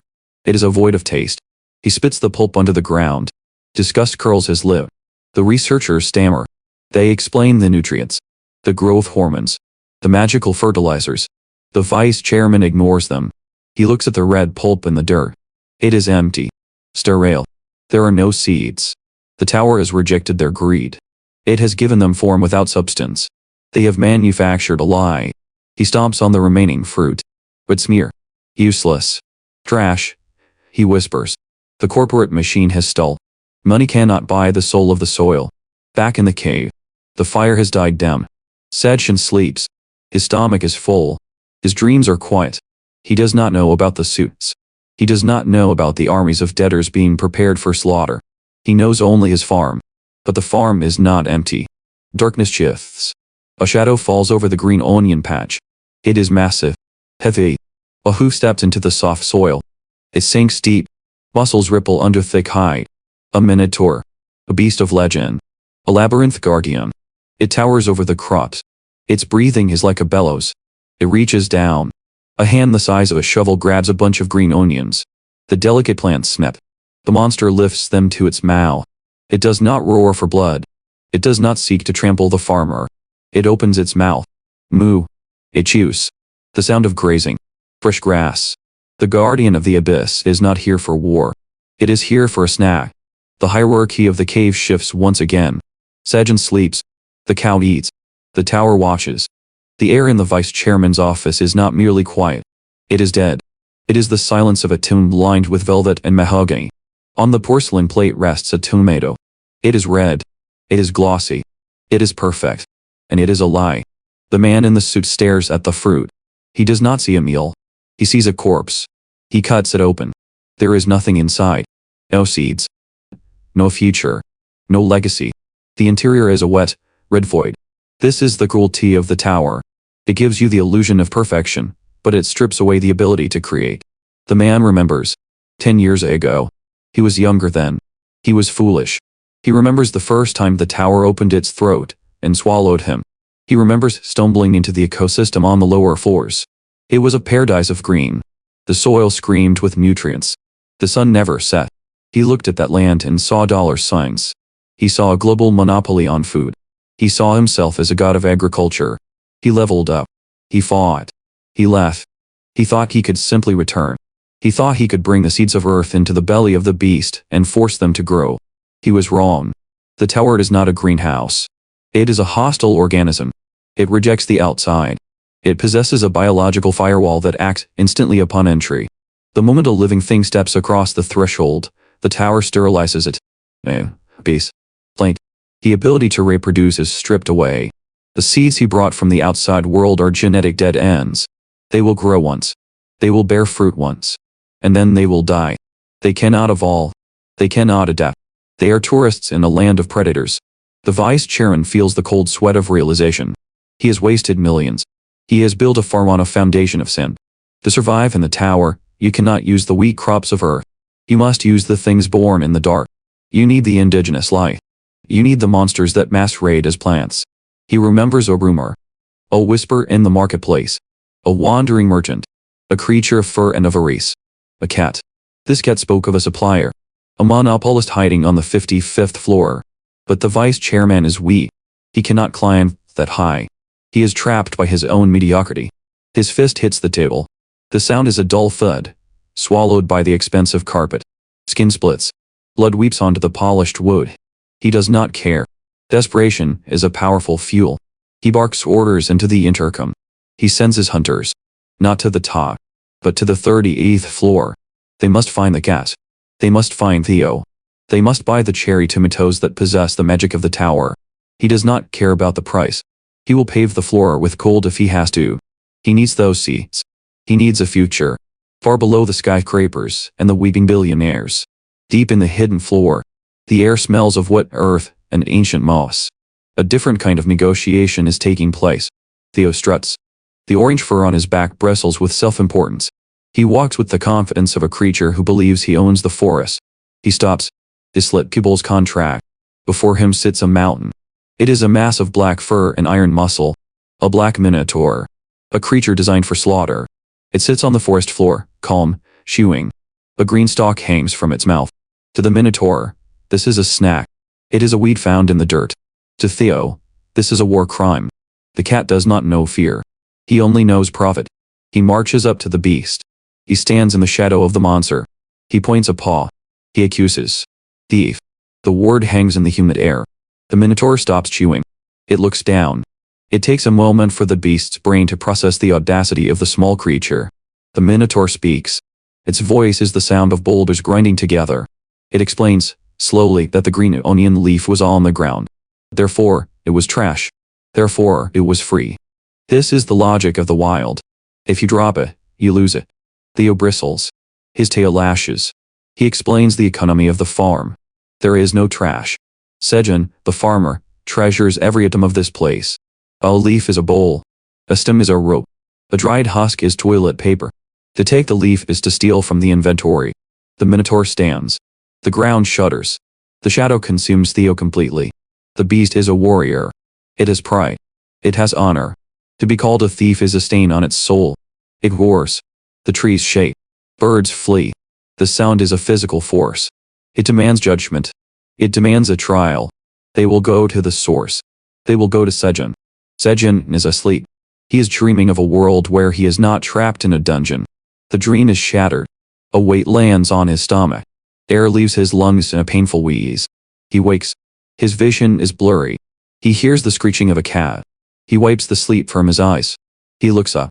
His blood freezes in his veins. His heart hammers against his ribs like a trapped bird. Standing over him is death. The black minotaur. Sejun remembers. He remembers the blue moon. He remembers the red ice in the dark. He remembers how these things tore through the forest like living bulldozers. He remembers the sound of trees snapping. Fears a cold hand around his throat. He wants to run. But his legs are water. Theo is talking. The cat is explaining the lawsuit. The defendant. The minotaur. The crime. Eating one green onion leaf. The defense. It was trash. The minotaur looks at Sejun. Its eyes are large. They are surprisingly innocent.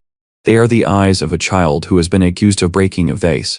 It waits for the farmer to confirm the truth. It waits for Sejun to say, yes, it was garbage. Sejun's mind races. The adrenaline clears the fog of sleep. He looks at the beast. He sees the muscles in its arms, thick as tree trunks. He sees the hands, wide as shovels. He looks at his field. He looks at the hard, unforgiving earth. He is one man. He is tired. He needs a tractor. He does not have a tractor, but he has a minotaur. The equation forms in his mind. It is cold. It is calculating. It is predatory. If he agrees with the minotaur, the beast leaves. Sejun gains nothing. He remains weak. But if he lies, if he claims the leaf was valuable, he swallows the fear. He pushes it down into his gut. He stands up. He crosses his arms. He looks the monster in the eye. He does not flinch. He speaks with the authority of a king addressing a peasant. That was not trash. The silence stretches. The minotaur blinks. Sejun continues. He weaves the lie. He tells the beast that the leaf was placed there on purpose. It was attack meat. It was for moisture retention. It was a critical component of the farm's delicate ecosystem. And the minotaur destroyed it. The effect is instant. The minotaur freezes. Its shoulders slump. The aura of the warrior vanishes. It is replaced by the crushing weight of guilt. It has destroyed a farmer's work. It has interfered with the secret act of growing food. It has no defense. It is a criminal. Sejun sees the crack in the armor. He inserts the knife. He holds out his hand. Palm up. The universal gesture of debt collection. He demands compensation. He does not ask for an apology. He asks for currency. 100 tower coins. The price is absurd. It is robbery. A single withered leaf for 100 coins. But the value of an object is not defined by its material. It is defined by the leverage of the seller. And right now, Sejun holds all the leverage. He has turned a piece of garbage into a fortune. He has turned a monster into a debtor. The silence returns. But it is not the silence of fear. It is the silence of the transaction. The predator has been outmaneuvered. Not by string. Not by claws. But by the most dangerous weapon in the tower. The audacity of a desperate human. The air in the cave is stagnant. Heavy.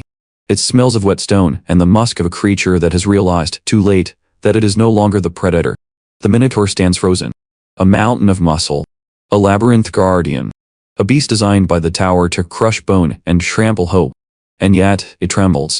Not because of a sword at its throat. Not because of magic coiling in the air. It trembles because of math. 100 tower coins. To a human merchant, a calculated risk. To a monster governed by blood and instinct, it is an abstract impossibility. He does not have the coin. He checks his pockets, a futile gesture, as he wears only a loincloth and shame. The realization settles on his shoulders like a yoke. In the tower, debt is not a civil matter. It is a biological one. If you cannot pay with gold, you pay with meat. The logic is absolute. Theo, the cat, sits on his haunches. He licks a paw. He creates a silence that screams. He knows the beast is cornered. He suggests the alternative.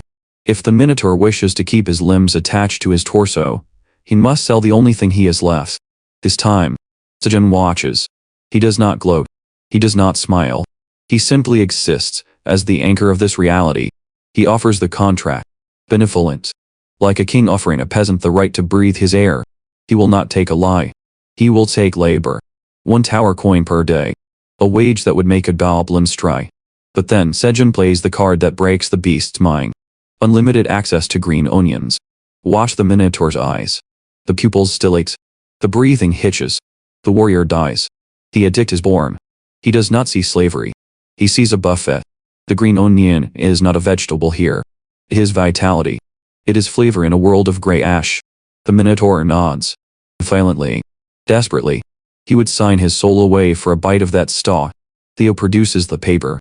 The cat has learned. Verbal agreements are for friends. Paper is for property. The Minotaur signs. The ink dries.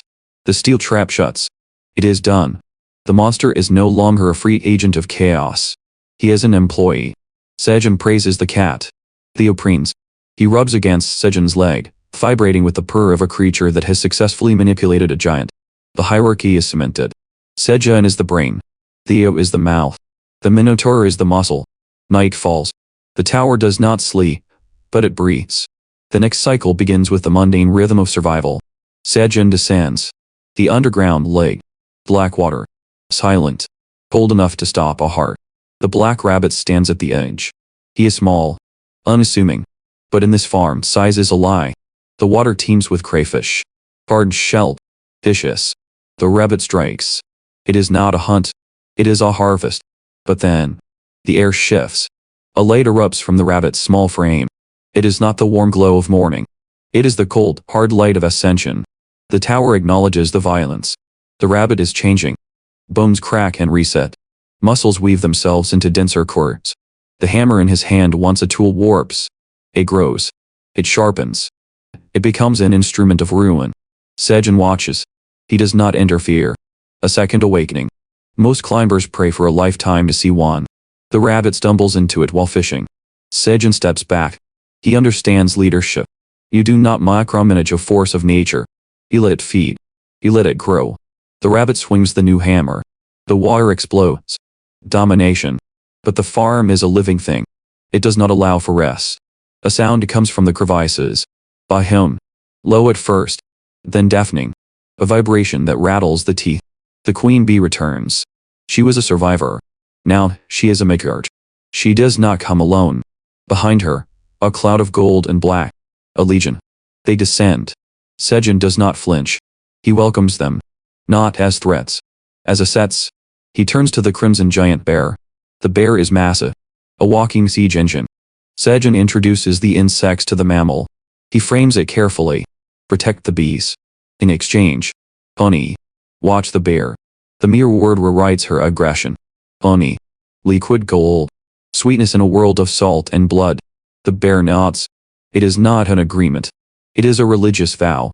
She will guard these insects with her life. The ecosystem balances. Bees buzz. Rabbits hunt. Bears dream of sugar. It feels peaceful. It feels managed. It is a lie. The new employee arrives. The Minotaur steps into the clearing. He is here to work. He is here to honor his debt. He carries the scent of the outside. The scent of arrival. The crimson giant bear is sleeping. Her cub is playing. She opens one eye. She sees a massive, horned bipe stepping onto her land. She does not see a coworker. She sees an invader. She sees a threat to the cub. Reason vanishes. Instinct takes the wheel and snaps the brakes. She stands. The ground shakes. She roars. It is a sound that strips bark from trees. A challenge that demands blood. The Minotaur freezes. He is a warrior. He has sold his labor, not his cry. He cannot turn his back. His honor will not allow it. He flares his energy. Blue aura erupts. Two apex predators. One governed by maternal rage. One governed by warrior's pride. And Sejun stands in the middle. A soft, fleshy human between two colliding trains.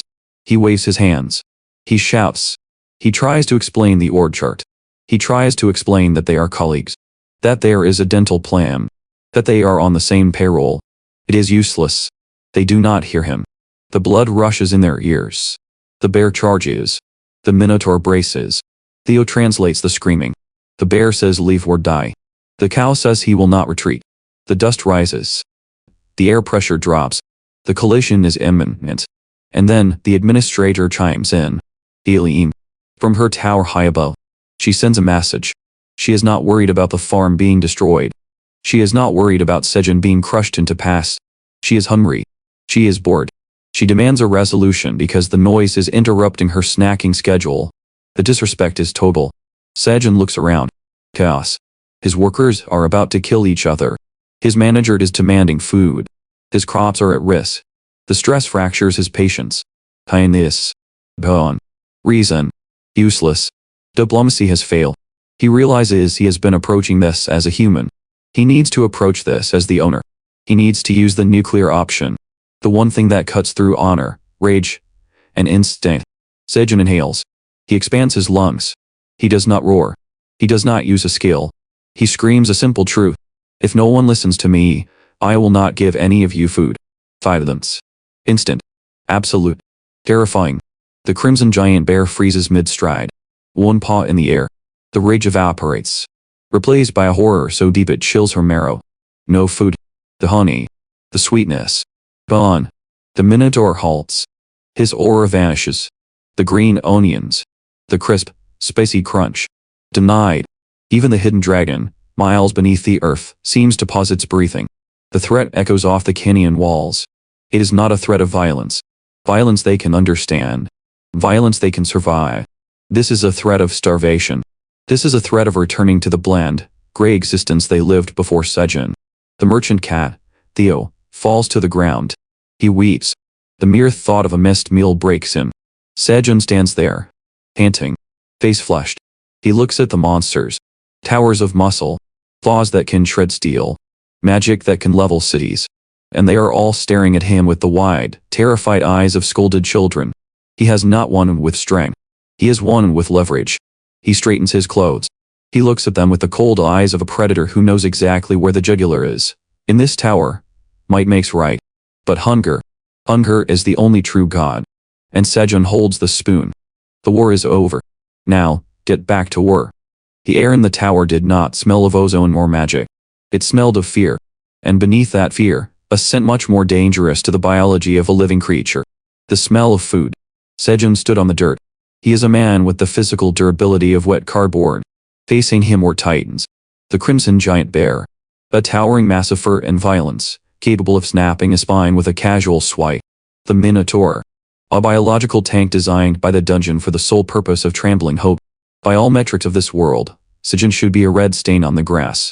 The physics of the tower dictate that the strong eat the weak. But the physics of the tower are wrong. Sejun did not draw a sword. He did not cast a spell. He simply looked at them. His eyes were dead. Bored. He pointed to the ground. Says. The command was soft. It carried no magical compulsion. It carried the weight of the supply chain. The monsters froze. Their primitive brains did not process his power level. They processed the logic of the stomach. If they fight, they destroy the field. If they destroy the field, the crops die. If the crops die, the cooking stops. The logic was absolute.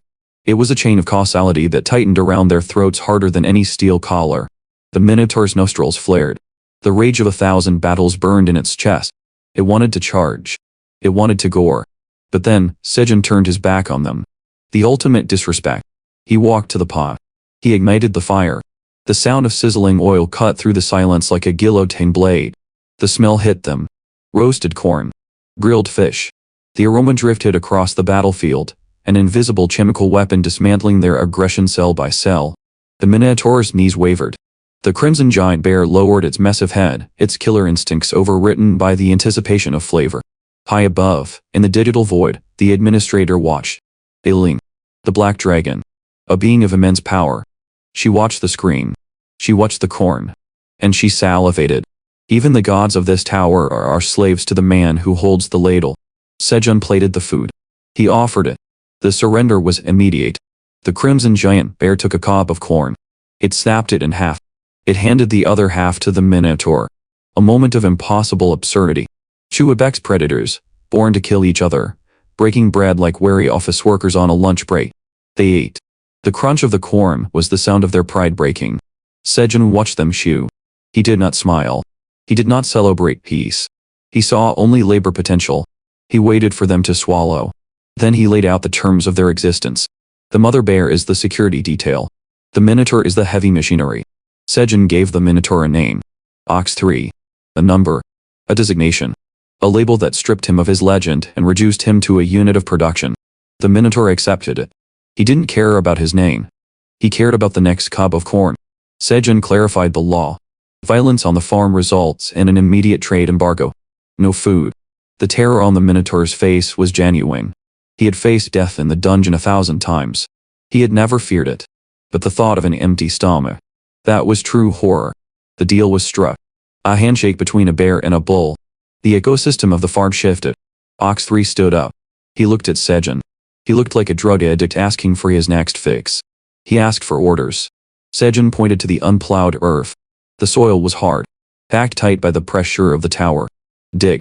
Ox 3 moved. He did not use a blow. He used his body. He attacked the ground. It was violence. The Minotaur channeled the strength required to shatter castle walls into the dirt.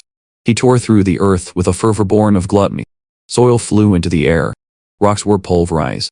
It was terrifying. A creature capable of slaughtering a platoon of knights was now acting as a retaliator because a small man gave him a snack. The efficiency defied the laws of agriculture. In moments, the wasteland became a field. Sejun watched. He nodded once. Barely adequate. He stepped onto the fresh soil. He began the cycle. Spring onions. Most farmers plant a seed and pray. Sejun operates a factory. He harvested the stalks. He replanted the roots. It is a glitch in the matrix of nature. Infinite return. He planted. He harvested. He planted. The system chimed. Notifications flooded the air. Desperate for his attention. 200 pioms of field created. Experience acquired. Sejun ignored the text. He only cared about the inventory space. The farm was no longer a patch of dirt. It was becoming an estate. But expansion brings logistics. The crops were thirsty. The husband rabbit. Sejun's first recruit. He carried the watering can. Back and forth. The sun beat down on his fur. The repetition was grueling. The rabbit did not complain. He feared the man in the straw hat too much to complain. He worked until his limits broke. A flash of light. It was not the golden aura of a warrior ascending. It was the dull shine of manual labor evolving. The rusted watering can in the rabbit's paw shifted. Iron turned to gold. The capacity doubled. The rabbit stared at the tool. He did not hold it like a weapon. He held it like a religious artifact. A legendary sword kills one man. A legendary watering can feeds an army. In the hierarchy of this farm, the bucket is superior to the blade. Sejun didn't applaud. He simply pointed to the next row of onions. Keep working. Somewhere deep in the dungeon, the Minotaur King waited for his champion to return. He would wait forever. Ox 3 was gone. He had found a master who seasoned his food. Time passed. The cycles of the tower are relentless. The cave stirred. The new generation emerged. Baby rabbits. Walls of fluff blinking in the harsh light of the tower. They stepped out into the world. Theo, the merchant cat, stood by the entrance. He preened his fur. He puffed out his chest. He had decided he was their uncle. He expected worship. He expected them to flock to his elegance. He was mistaken. The babies looked at him. They looked through him. They saw the massive, warm bulk of Coin, the baby bear. They moved. A tide of fluff bypassed the cat and swarmed the bear. They climbed to Coin's fur. They buried themselves in his warmth. Coin sat there, a mountain of patience, accepting his role as a living jungle gym. Theo stood alone. The wind blew through his fur. His ego shattered audibly. He trembled. He began to weep. A small, pathetic tragedy in the corner of the empire. Sejun sighed. He did not offer comfort. He offered a transaction. He handed the cat a processed tree. Shut up. Theo. The tears stopped. His dignity was bought for the price of a snack. The farm was peaceful. But peace in the tower is a lie. Sejun looked at the surplus crops. He needed money. He needed to trade. He looked at Theo. Go down. Sell this. Theo froze. The cat stepped back. His ears flattened against his skull. He refused. Sejun narrowed his eyes. Theo began to explain. His voice shook. The trade routes were compromised. Wolves. Silver wolves. They were not hunting for meat. They were not hunting for territory. They were hunting for an artifact. They were looking for a specific item. A straw hat. The blood drained from the air. The item that protected Sejun from the sun was a beacon to the predators below. They believed it was a treasure. They believed it held power. They were right, but not in the way they thought. Greed blocked the path to wealth. Theo looked at Sejun with pity. He expected the human to panic. He expected fear. Sejun reached up. He touched the brim of his hat. His expression did not change. He did not look like prey realizing it was being hunted. He looked like exterminator realizing he had missed a spot. The wolves wanted the hat. They had no idea what was wearing it. Sejun looked at the horizon. The silence returned. It was not the silence of peace. It was the silence of a predator deciding how to cook its next meal. The tower is not a home. It is a cage. A vertical coffin wrapped in stone and magic. For the weak, the walls are protection. For the ambitious, the walls are a suffocating absolute. Park Sejun sits on the grass. The sun beats down on him. It is heavy. It feels personal. He is the master of this farm, yet he is a prisoner of his own geography. The path to the lower floors is open physically, but closed biologically. Wolves. Silver wolves. Pack hunters that view human flesh as a delicacy and cat meat as an appetizer. Beside him sits Theo, the wandering merchant.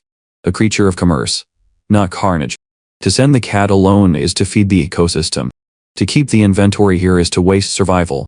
At deadlock, the silence of the farm is broken only by the wind mocking them. Sejun requires violence. He does not possess it. But he possesses the one thing the tower respects more than strength. Leverage. The rules of the tower are absolute, but like all absolute laws, they are riddled with raws. Loopholes. The freelance mercenary system. A bureaucratic absurdity that allows monsters to traverse dimensions if they are wearing the leash of employment. Sejun's mind drifts to the 99th floor. To the shadow that eclipsed the sun. Wuqian-sam. The Minotaur. Theo laughs. A small, vibrating sound of skepticism. He believes monsters of that caliber have pride. He believes they have dignity. Sejun knows better. Dignity is a luxury for the full. Everyone in this tower is hungry. Sejun proposes a fee. 3 tower coins. In the economy of the lower floors, this is a kingdom. Theo's eyes widen. Greed overrides fear. The cat nods. The contract is prepared. Cut to the wasteland. A landscape of cracked earth and howling nothingness. Here, we find the subject of their plotting. Wuqian-sam. A siege engine made of muscle and fur. A creature capable of shattering city gates with a shoulder check. He is currently crouching behind a boulder. He is trembling. Not from fear. From grief. He has found a root. A pathetic, shriveled piece of vegetation. And he does not want to share. He chews quietly. Desperately. Trying to muffle the crunch of fiber between his massive molars. Silence. A shadow falls over him. It is not a cloud. It is judgment. A heavy hand lands on his shoulder. The female Minotaur. She has tracked him for 3 days. She does not speak of love. She does not speak of war. She points a massive finger at the grease on his snout. The evidence of treason. Wuqian-sam freezes. Caught. The shame is absolute.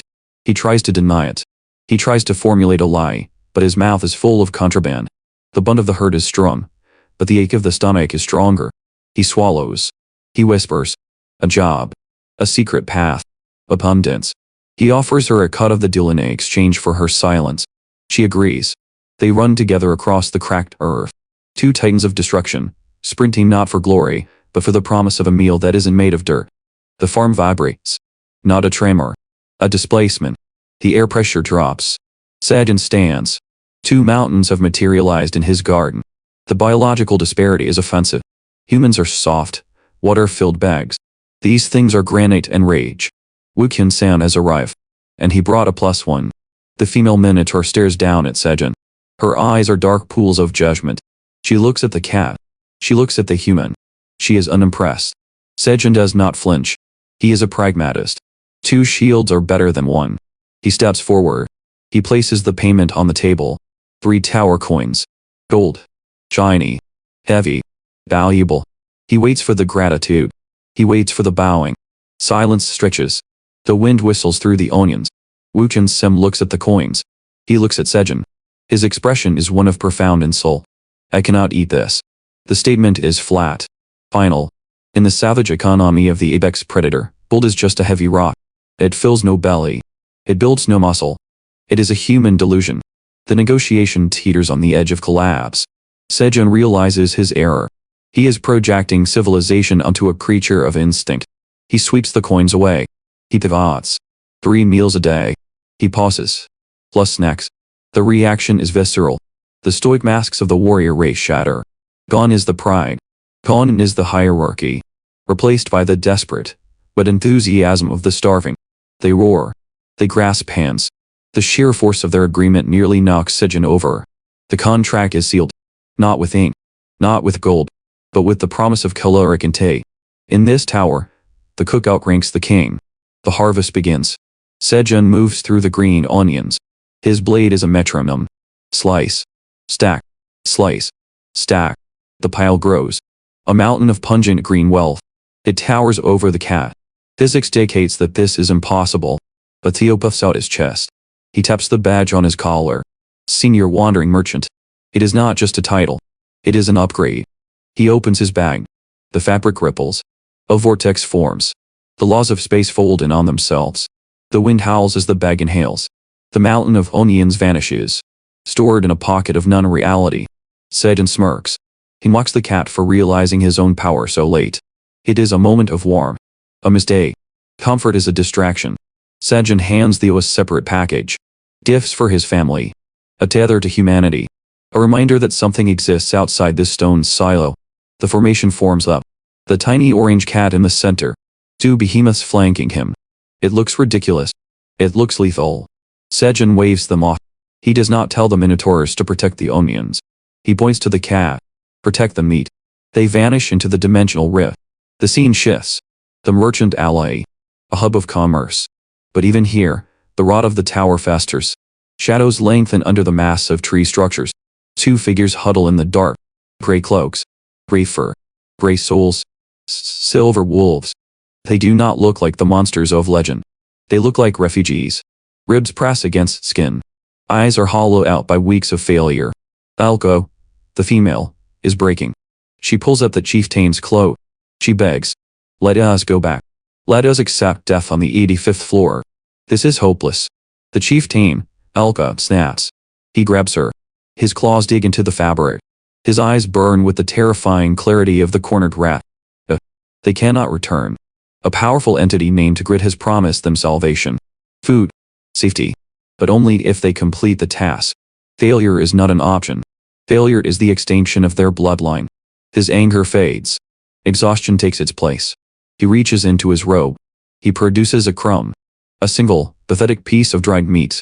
The last of their supplies. The sum total of the tribe's wealth. He forces it into her hands. Eat. He commands her to gain strength while he starves. It is a quiet tragedy. Leadership reduced to the distribution of dust. Alka eats. She weeps. The food tastes like ash and guilt. Then, movement. From their high vantage point, Alka looks down. The crowd parts. A splash of arrogant orange fur moves through the gray masses. The wandering merchant. The target. The despair vanishes from the chieftain's face, replaced by focus, replaced by the cold mechanical click of a predator locking onto prey. He does not see a cat. He sees a lifeline. He sees the straw hat that marks the contract. He stands. The recap ends here. At the precipice of violence, Sejun believes he has solved the equation. He bought the biggest shield on the market. He thinks size determines the victor. He is wrong. The minotaurs are fighting for snacks. They are fighting for luxury. The wolves are fighting for existence. They are fighting for the breath in their lungs. Resolve is a weapon. And the wolves are armed to the teeth.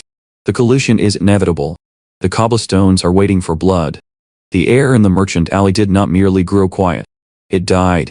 The bustle of commerce, the shouting of haggling thieves, the clatter of stolen goods, it was all suffered. Instantly, silence descended like a guillotine blade. The crowd parted. They did not move out of respect. They moved because their biological imperatives screamed at them to create distance. To be near the center of the street was to invite extinction. Two voids walked the cobblestones. They were shaped like minotaurs, but to call them mere monsters was an insult to the hierarchy of the tower. They were towering slabs of darkness, their fur absorbing the light of the artificial sun. Muscles coiled under their skin like industrial steel cables under tension. These were the Black Minotaurs, the denizens of the 99th floor, beings that existed in the nightmares of high rankers. Their presence on a lower floor was a violation of natural law. It was as if a pair of great white sharks had decided to take a stroll through a goldfish pond. The atmosphere grew heavy. Breathing became a manual task for the onlookers. And yet, walking between the tree trunk legs of these calamities was a speck, an orange blotch of arrogance. The cat strutted. His green cloak fluttered with a self-importance that outweighed the gravity of the giants flanking him. He did not cower. He did not tremble. He laughed. A sharp, piercing sound that cut through the blanket of terror. He introduced the walking apocalypses, as if they were new hires at a convenience store. Ox 3. Ox 4. He reduced Apex predators to inventory numbers. The wolves watching from the alleyways felt their brains stutter. They could not reconcile the visual data. A cat, barely large enough to be a snack, was holding the leash of death itself. But the minotaurs were not scanning for assassins. They were not calculating kill zones. They stopped. The earth shook as they halted. Their obsidian eyes locked onto a target. A stall. A mouse beastman stood behind it, holding a head of lettuce. The mouse was vibrating. Its heart was beating so fast it threatened to liquefy its own ribcage. It looked up at the mountains of death looming over it. Ox 3 drooled. A rope of saliva, thick and heavy, splattered onto the pavement. Is that for sale? The voice was a tectonic grinding. The mouse opened its mouth. No sound came out. It was staring at its own mortality. It believed, with absolute certainty, that the monsters wanted to eat its liver. They just wanted the cabbage. In the desolate hellscape of the 99th floor, fresh greens were not food. They were meth. They were treasure. Theo sighed. The sound was filled with the wary disappointment of a middle manager dealing with incompetent interns. He puffed out his small chest. He began to scold the nightmares. He lectured them on their lack of professionalism. He treated the minotaurs like unruly toddlers in a supermarket. And then, he pivoted. He decided that this was the perfect moment for a history lesson. He looked up at the giants, his nose twitching with superiority. He realized these country bumpkins knew nothing of the civilized world. He began to speak of the first great wandering merchant. He recited the lore. Long ago, the tower was a tangled mess.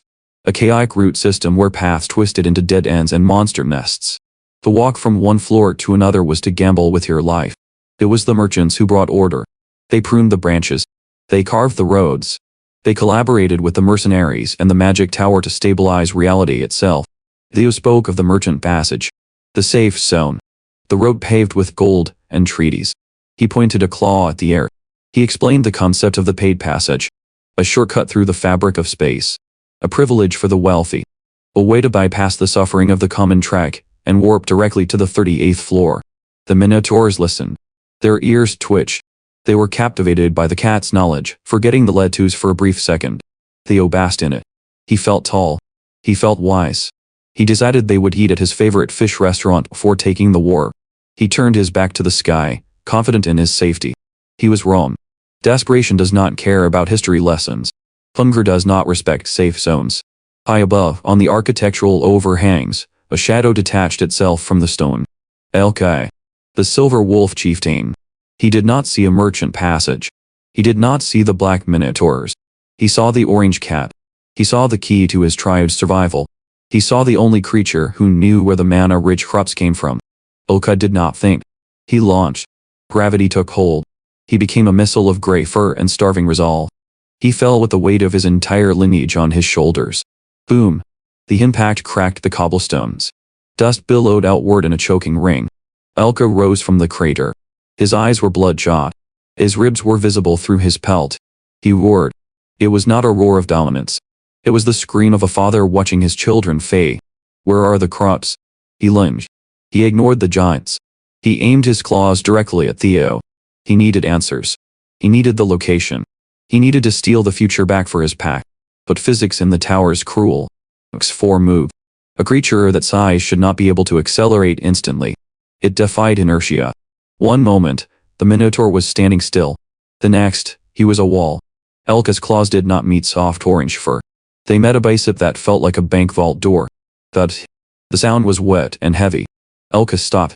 His momentum shattered against the black wall. He bounced off, skidding across the pavement, his claws leaving sparks on the stone. The ambush began in earnest. Two more wolves, Elko and Alki, burst from the crowd. They were fast. They were coordinated. They moved with the fluid grace of a pack that had hunted together for years in the dark. They flanked the giants. It was a beautiful maneuver. It was completely useless. Ox 3 stepped forward. The female Minotaur. She did not draw a weapon. She did not roar. She looked at the approaching wolves with the mild annoyance one might feel toward a buzzing fly. She swung her arm. It was a backhand. Casual. Dismissive. The air pressure alone could have cracked a window. The fist connected with the lead wolf. There was no resistance. The wolf folded. It flew. It tumbled across the street, bouncing like a discarded rag doll, finally coming to a stop against a brick wall. Silence returned to the alley. Ox 3 giggled. Puppies, she rumbled. Cues. She looked at Ox 4. You hold the cat. I will play with the dogs. She cracked her knuckles. The sound was like gunshots. Theo peeked out from behind Ox 4's leg. He saw the carnage. He saw the wolves broken and bleeding, yet trying to stand. He remembered his master. He remembered Sejun. Sejun, who planted seeds. Sejun, who fed the hungry. Don't kill them. Theo screamed the order. Just subdue them. Do not break them. The Minotaurs froze. Confusion washed over their bovine faces. They looked at their own hands. They looked at the fragile wolves. This was the hardest order they had ever received. To fight a dragon is easy. You hit it until it stops moving. To fight a wolf without killing it. That required surgical precision. That required a level of restraint they did not possess. Ox 3 frowned. She was genuinely worried she might accidentally liquefy his skull if she tapped it too hard. The wolves regrouped. They were battered. They were outmatched. They were standing before gods of war who treated them like toys. Logic dictated flight. Survival instinct screamed at them to run to the shadows. Elka looked up. He saw the artificial moon. He thought of the pups back in the den. The cold. The empty bellies. If they ran now, they lived today. But the tribe died tomorrow. Elka growled. A low, vibrating sound in his chest. He looked at his pack. They understood. They would not run. They would throw themselves against the mountain. They would break their bodies against the black wall. They would die here, or they would get the answer. They tensed their muscles for the final charge. Far away. Miles beneath the earth. In a place where the air smelled of soil and cherry tomatoes. Silence reigned here, too. But it was not the silence of terror. It was the silence of a haircut. Park Sejun sat on the grass. A checkered cloth was draped over his shoulders. He was relaxed. The sun was warm on his face. Behind him stood the sickle rabbit. The rabbit held a blade. Usually, this blade harvested crops with molecular precision. Today it was being used to trim the chaotic mob on Sejun's head. The crimson bear sat nearby, watching with intense fascination. Sejun closed his eyes. It was getting in my eyes, he murmured. Just a trim. The rabbit nodded. Serious. Professional. It lined up the blade. It prepared to snip a stray lock of hair. Pennant. A tickle. A microscopic piece of dust floated on the wind. It landed on the rabbit's nose. The rabbit's face scrunched. It tried to hold it back. It failed. Achoo. The rabbit's body jerked. The arm holding the razor-sharp sickle spasmed. Smooth. It was not a trim. It was an excavation. A massive chunk of black hair detached from Sejun's head. It floated down, slow and mocking, landing on the checkered cloth. The world froze. The crimson bear's jaw dropped. Its eyes went wide with second-hand horror. The sickle rabbit turned purple. It stopped breathing. It looked at the bald patch on Sejun's head, then at the hair on the cloth. It had defiled the king. It had vandalized the farmer. Sejun, blissfully unaware, kept his eyes closed. He smiled. A gentle, trusting smile. "Is it done?" he asked softly. "I bet it looks great." He sat there, partially bald. The contrast was absolute. Above, wolves were preparing to die for the sake of conversation. Below, a rabbit was praying for a quick death before. The air in the merchant alley did not merely grow quiet. It died. The bustle of commerce, the shouting of haggling thieves, the clatter of stolen goods, it was all severe. Instantly, silence descended like a guillotine blade. The crowd parted. They did not move out of respect. They moved because their biological imperatives screamed at them to create distance. To be near the center of the street was to invite extinction. Two voids walked the cobblestones. They were shaped like minotaurs, but to call them mere monsters was an insult to the hierarchy of the tower. They were towering slabs of darkness, their fur absorbing the light of the artificial sun. Muscles coiled under their skin like industrial steel cables under tension. These were the black minotaurs, denizens of the 99th floor, beings that existed in the nightmares of high rankers. Their presence on a lower floor was a violation of natural law. It was as if a pair of great white sharks had decided to take a stroll through a goldfish pond. The atmosphere grew heavy. Breathing became a manual task for the onlookers. And yes, walking between the tree trunk legs of these calamities was a speck. An orange blotch of arrogance. Theo. The cat strutted. His green cloak fluttered with a self-importance that outweighed the gravity of the giants flanking him. He did not cower. He did not tremble. He lacked a sharp, piercing sound that cut through the blanket of terror. He introduced the walking apocalypses, as if they were new hires at a convenience store. Ox 3. Ox 4.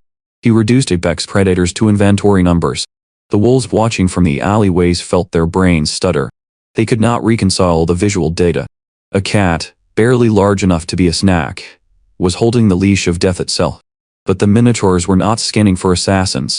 They were not calculating kill zones. They stopped. The earth shook as they halted. Their obsidian eyes locked onto a target. A stall.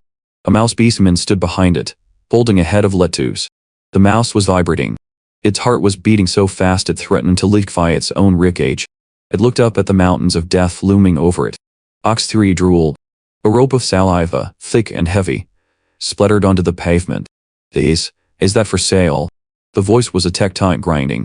The mouse opened its mouth. The sound came out. It was staring at its own mortality. It believed, with absolute certainty, that the monsters wanted to eat its liver. They just wanted the cabbage. In the desolate hellscape of the 99th floor, fresh greens were not food.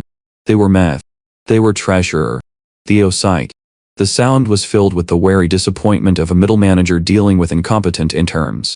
He puffed out his small chest. He began to scold the nightmares. He lectured them on their lack of professionalism. He treated the minotaurs like unruly toddlers in a supermarket. And then, he pivoted. He decided that this was the perfect moment for a history lesson. He looked up at the giants, his nose twitching with superiority. He realized these country bumpkins knew nothing of the civilized world. He began to speak of the first great wandering merchant. He recited the lore. Long ago, the tower was a tangled mess. A chaotic root system where paths twisted into dead ends and monster nests. To walk from one floor to another was to gamble with your life. It was the merchants who brought order. They pruned the branches. They carved the roads. They collaborated with the mercenaries and the magic tower to stabilize reality itself. Theo spoke of the merchant passage, the safe zone, the road paved with gold and treaties. He pointed a claw at the air. He explained the concept of the paid passage, a shortcut through the fabric of space, a privilege for the wealthy, a way to bypass the suffering of the common track and warp directly to the 38th floor. The minotaurs listened. Their ears twitched. They were captivated by the cat's knowledge, forgetting the lettuce for a brief second.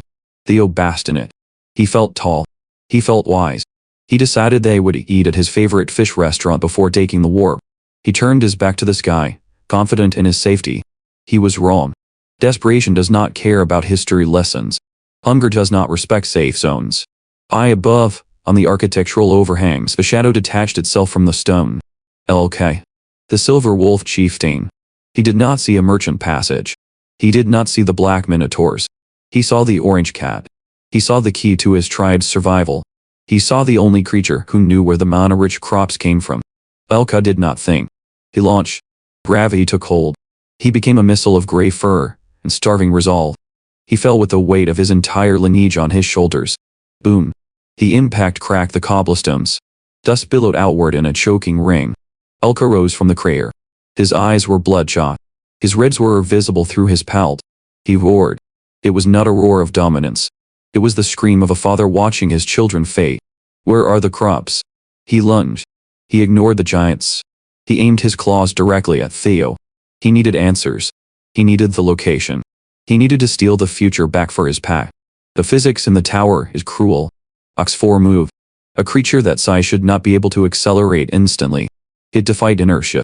One moment, the Minotaur was standing still. The next, he was a wall. Elka's claws did not meet soft orange fur. They met a base up that felt like a bank vault door. Thud. The sound was wet and heavy. Elka stopped. His momentum shattered against the black wall. He bounced off, skidding across the pavement, his claws leaving sparks on the stone. The ambush began in earnest. 2 more wolves, Elko and Elki, burst from the crowd. They were fast. They were coordinated. They moved with the fluid grace of a pack that had hunted together for years in the dark. They flanked the giants. It was a beautiful maneuver. It was completely useless. Ox 3 stepped forward. The female Minotaur. She did not draw a weapon. She did not roar. She looked at the approaching wolves with the mild annoyance one might feel toward a buzzing fly. She swung her arm. It was a backhand. Casual. Dismissive. The air pressure alone could have cracked a window. The fist connected with the lead wolf. There was no resistance. The wolf folded. It flew. It tumbled across the street, bouncing like a discarded rag doll, finally coming to a stop against a brick wall. Silence returned to the alley. Ox 3 giggled. Puppies, she rumbled. Cute. She looked at Ox 4. You hold the cat. I will play with the dogs. She cracked her knuckles. The sound was like gunshots. Theo peeked out from behind Ox 4's leg. He saw the carnage. He saw the wolves broken and bleeding, yet trying to stand. He remembered his master. He remembered Sejun. Sejun, who planted seeds. Sejun, who fed the hungry. Don't kill them. Theo screamed the order. Just subdue them. Do not break them. The Minotaurs froze. Confusion washed over their bovine faces.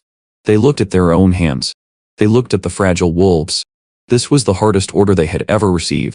To fight a dragon is easy. You hit it until it stops moving. To fight a wolf without killing it. That required surgical precision. That required a level of restraint they did not possess. Ox 3 frowned. She was genuinely worried she might accidentally liquefy a skull if she tapped it too hard. The wolves regrouped. They were battered. They were outmatched. They were standing before gods of war who treated them like toys. Logic dictated flight. Survival instinct screamed at them to run to the shadows. Elka looked up. He saw the artificial moon. He thought of the pups back in the den. The cold. The empty bellies. If they ran now, they lived today. But the tribe died tomorrow. Elka growled. A low, vibrating sound in his chest. He looked at his pack. They understood. They would not run. They would throw themselves against the mountain. They would break their bodies against the black wall. They would die here. Or they would get the answer. They tensed their muscles for the final charge.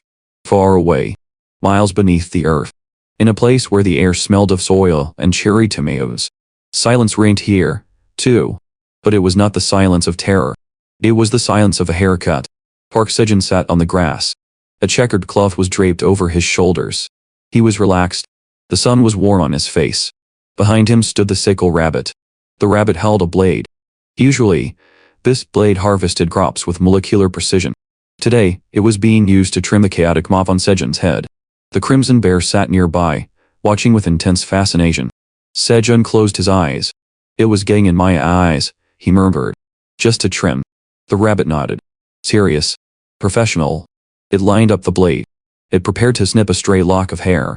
Then, a tickle. A microscopic piece of dust floated on the wing. It landed on the rabbit's nose. The rabbit's face scrunched. It tried to hold it back. It failed. A cue. The rabbit's body jerked. The arm holding the razor-sharp sickle spine. It was not a tram. It was an excavation. A massive chunk of black hair detached from Sejun's head. It floated down, slow and mocking, landing on the checkered cloth. The world froze. The crimson bear's jaw dropped. Its eyes went wide with second-hand horror. The sickle rabbit turned purple. It stopped breathing. It looked at the bald patch on Sejun's head, then at the hair on the claw. It had defiled the king. It had vandalized the farmer. Sejun, blissfully unaware, kept his eyes closed. He smiled. A gentle, trusting smile. Is it done? He asked softly. I bet it looked great. He sat there, partially bald. The contrast was absolute. Above, wolves were preparing to die for the sake of conversation. Below, a rabbit was praying for a quick death before. The darkness of the tower does not care about vanity. It is a void that swallows light and hope with equal indifference. Yet, in the center of this abyss, a human stood concerned with the length of his fur. Sejun touched the back of his head. Ruth. Infant. Exposed. The mother rabbit had wielded the shears with intent, but without artistry. The result was a shearing that left the back of his neck cold against the stagnant air of the cave. He felt vulnerable. Not because of the monsters lurking in the shadows. Not because of the crushing isolation. But because his hair was too short. He stared into the empty blackness, seeking validation from the silence. He asked the void a question that had no place in a survival scenario. He asked if it looked okay. High above the reality of mud and crops, in a dimension woven from pure mana, the apex predator watched. Eileen. The black dragon. The administrator. She stared into the crystal orb, her vertical pupils dilating until they swallowed the gold of her irises. Her heart, an organ designed to pump magic hot enough to melt mountain ranges, skipped a beat. It stuttered. A biological impossibility. She felt a heat rising beneath her scales that had nothing to do with dragon fire. It was a flush of blood, a chaotic, humiliating warmth spreading across her face. Sejun looked different. He looked clean. He looked human. He looked at the invisible camera, and for a fraction of a second, the dragon forgot she was a god in this domain. She wanted to scream. She wanted to bury herself under a mountain of gold and hide. She clamped her claws over her mouth. The silence in the administrator's hall was absolute, save for the frantic, thunderous hammering of a heart that could not decide if it was dying or living for the first time. Down in the cave, Sejun waited. Up in the void, Eileen warred with her own dignity. She lost. The blue window materialized in front of the farmer. A notification. A desperate, transparent lie. She claimed she had been watching too closely to look away. She claimed hunger. She demanded crayfish, a deflection tactic as subtle as a meteor strike. Sejun denied her. He did not tremble. He did not beg. He simply stated the logistics of the ecosystem. The piranhas were gone. The crayfish were hiding. The water yielded nothing. He offered the earth instead. He lifted the harvest. Red tomatoes, swollen with juice and magic. Corn that glowed with a golden hue, heavy with the tower's energy. Dried sweet potatoes, preserved with care. He held them up to the nothingness, a peasant offering tribute to an unseen deity. Eileen accepted. She took the crops not because she needed sustenance, but because she needed to occupy her mouth with something other than a scream. She chewed the corn. She typed a message. She admitted, with the begrudging tone of an emperor granting a pardon, that the hair suited him. Sejun smiled. He turned back to his labor, oblivious. He did not know he had just nearly induced cardiac arrest in a being capable of ending his existence with a sneeze. He went back to farming. Eileen sat alone in the vast, cold luxury of her domain. She chewed the corn. She tried to convince herself that the fluttering in her chest was a medical condition. It was not. She opened a book. A cookbook. She would repay the food with knowledge. She would bury this feeling under a layer of transaction. While the dragon wrestled with emotions she did not understand, the human world below wrestled with a simpler demon. Breathe. The sunlight of the outside world was harsh, illuminating the dust and the desperation of the hunters. Theo stood on a podium. The orange cat was small, barely reaching the knees of the men surrounding him. Yet, he cast a shadow that swallowed the room. He held the cherry tomatoes. The auction began. It was not a sale. It was a feeding frenzy. 120 coins. 160. 200. The numbers meant nothing. They were just noises made by desperate men trying to buy power. In this world, strength is the only law. And these tomatoes were condensed strength. The hunters clamored, their eyes wide with the addiction of the weak seeking to become strong. They offered their savings, their livelihoods, for a taste of the tower's magic. But the hierarchy of the human world is rigid. The Gaggle Guild representative stepped forward. He did not shout. He did not plead. He simply dropped a bag heavy with 1,600 coins. He bought the lot. Silence fell over the crowd. The small hunters, the freelancers, the dreamers, they were crushed instantly by the weight of capital. They grumbled. They cursed the monopoly. They turned to leave, bitter and empty-handed. But one man did not move. Dongshik. His eyes were fixed on the blue hologram floating above the empty crates. The item description. Before, the system had been merciful. It had obscured the source. It had protected the creator. But Theo had been promoted. The system, in its cold, algorithmic logic, decided that a mid-tier merchant required transparency. The text burned in the air. Cultivator. Tower Farmer Park Sejun. The name hung there, naked and exposed. Dongshik felt the blood drain from his face. The cold that gripped him was sharper than any frost the tower could conjure. He looked around. The Gegel Guild representative had stopped moving. He was staring at the name. He was memorizing it. He was pulling out his phone. The gears of the predatory machine began to turn. Park Sejun. A Korean name. A citizen. A man with a registration number. A man with an address. A man with a family. The murmurs of the crowd shifted. The frustration evaporated, replaced by a dark, calculating hunger. They didn't need to buy the tomatoes anymore. They just needed to find the leverage. Dongshik lunged. He grabbed Theo by his fur, dragging the cat into the shadows of an alleyway. His hands shook. "Ed," he hissed. "Why is the name visible?" Theo blinked. His large, golden eyes were filled with an innocent arrogance. He puffed out his small chest. He explained his success. He was a mid-tier merchant now. He had leveled up. The anonymity was for beginners. He had graduated. He thought he was boasting. He did not know he was confessing to a crime. Dongshik stared at the creature. This cat, this magical being from a world of monsters, did not understand the true monsters of Earth. He did not understand that on this planet, visibility is a death sentence for the vulnerable. "You fool," Dongshik whispered. He explained the reality. He painted the picture of what happens when powerful guilds find a resource they cannot control. They do not negotiate. They take. And if they cannot reach the man in the tower, they will reach the mother in the kitchen. They will reach the father in the living room. Sejun's family was no longer anonymous. They were bait. Theo froze. The pride vanished from his face, replaced by a horror so profound it made his whiskers tremble. He had wanted to be useful. He had wanted to make his partner proud. Instead, he had painted a target on the backs of the only people his partner loved. The cat looked at his paws. He looked at the sky. He looked like he was about to shatter. "I didn't know." Dongshik saw the creature's despair. He saw the loyalty beneath the fur. He made a choice. "I will stop them," Dongshik said. The voice was low, but it carried the weight of an oath. "I swear on the Phoenix Guild. I will stand in front of his house. I will stand in front of his family. No one gets past me." Theo looked up. His eyes shimmered. He reached into his bag. He did not pull out gold. He did not pull out trinkets. He pulled out the reserve. The corm of stamina. The carrot of agility. These were not crops. They were biological weapons of mass enhancement. He shoved them into Dongshik's hands. "Eat," the cat commanded. "Fight. Protect them."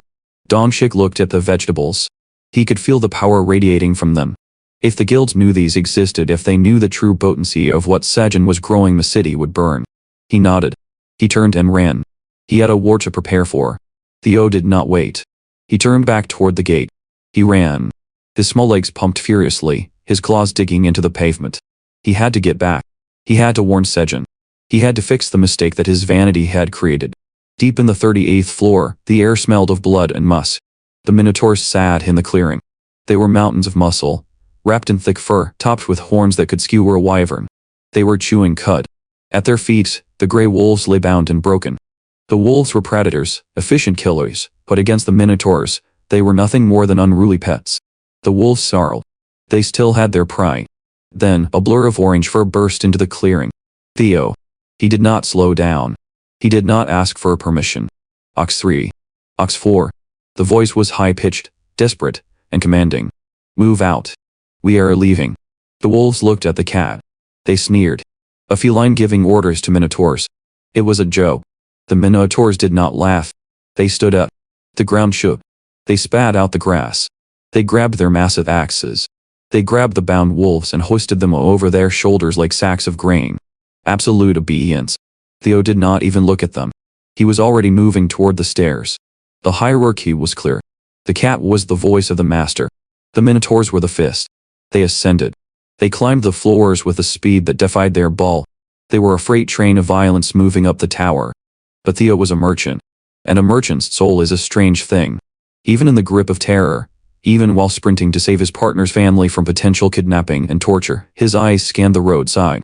He saw a raccoon, a vendor, sitting by the path, selling scraps. Theo skidded to a halt. His eyes locked onto a purple stone. A gem. Useless to most, but shiny. How much? Theo barked. The raccoon looked up. 2 coins. Theo narrowed his eyes. Behind him, 2 minotaurs loomed, blocking out the artificial sky. Their breath steamed in the air. Their axes dripped with the memory of violence. Theo smiled. It was a cute smile. It was a terrifying smile. The air in the VIP ward was not merely cold. It was the vacuum of space. The temperature was artificially suppressed, a desperate, losing battle to contain the heat radiating from a dying sun. Dongshik stood in the center of the room. He did not shiver. He dared not move. Before him lay a mountain of a man, Sejun, the former master of the Phoenix Guild. A legend written in violence and conquest. Now, he was a ruin. His body was a battlefield where 2 opposing forces waged a war of attrition. Fire and ice. A curse, ancient and malicious, was freezing his blood, turning his marrow to frost. His own mana, a raging inferno, fought back, burning him from the inside out to stave off the cold. He was dying. And he was angry. Dongshik held a report. It detailed the anomaly. Park Sejun, the farmer. Taejun's eyes opened. They were not the eyes of an invalid. They were the eyes of a cornered tiger. He demanded answers. His voice cracked the frost on the walls. He accused Dongshik of hiding a warrior. He believed a monster had broken the 40th floor. The room temperature spiked. The monitor screamed. Dongshik did not flinch. He spoke with the flat delivery of an executioner reading a verdict. There was no warrior. There was only a farmer who found a crack in the world. He placed a basket on the bedside table. Cherry tomatoes. Small. But insignificant. To the uninitiated, they were salad ingredients. To the dying man, they were condensed mana. Taejun looked at the fruit. He calmed. The fire in the room receded, leaving only the sterile chill of the hospital. He reached out. His hand trembled not from fear, but from the degradation of his nervous system. He placed 1 tomato in his mouth. He bit down. Silence. The reaction was not subtle. It was violent. Life.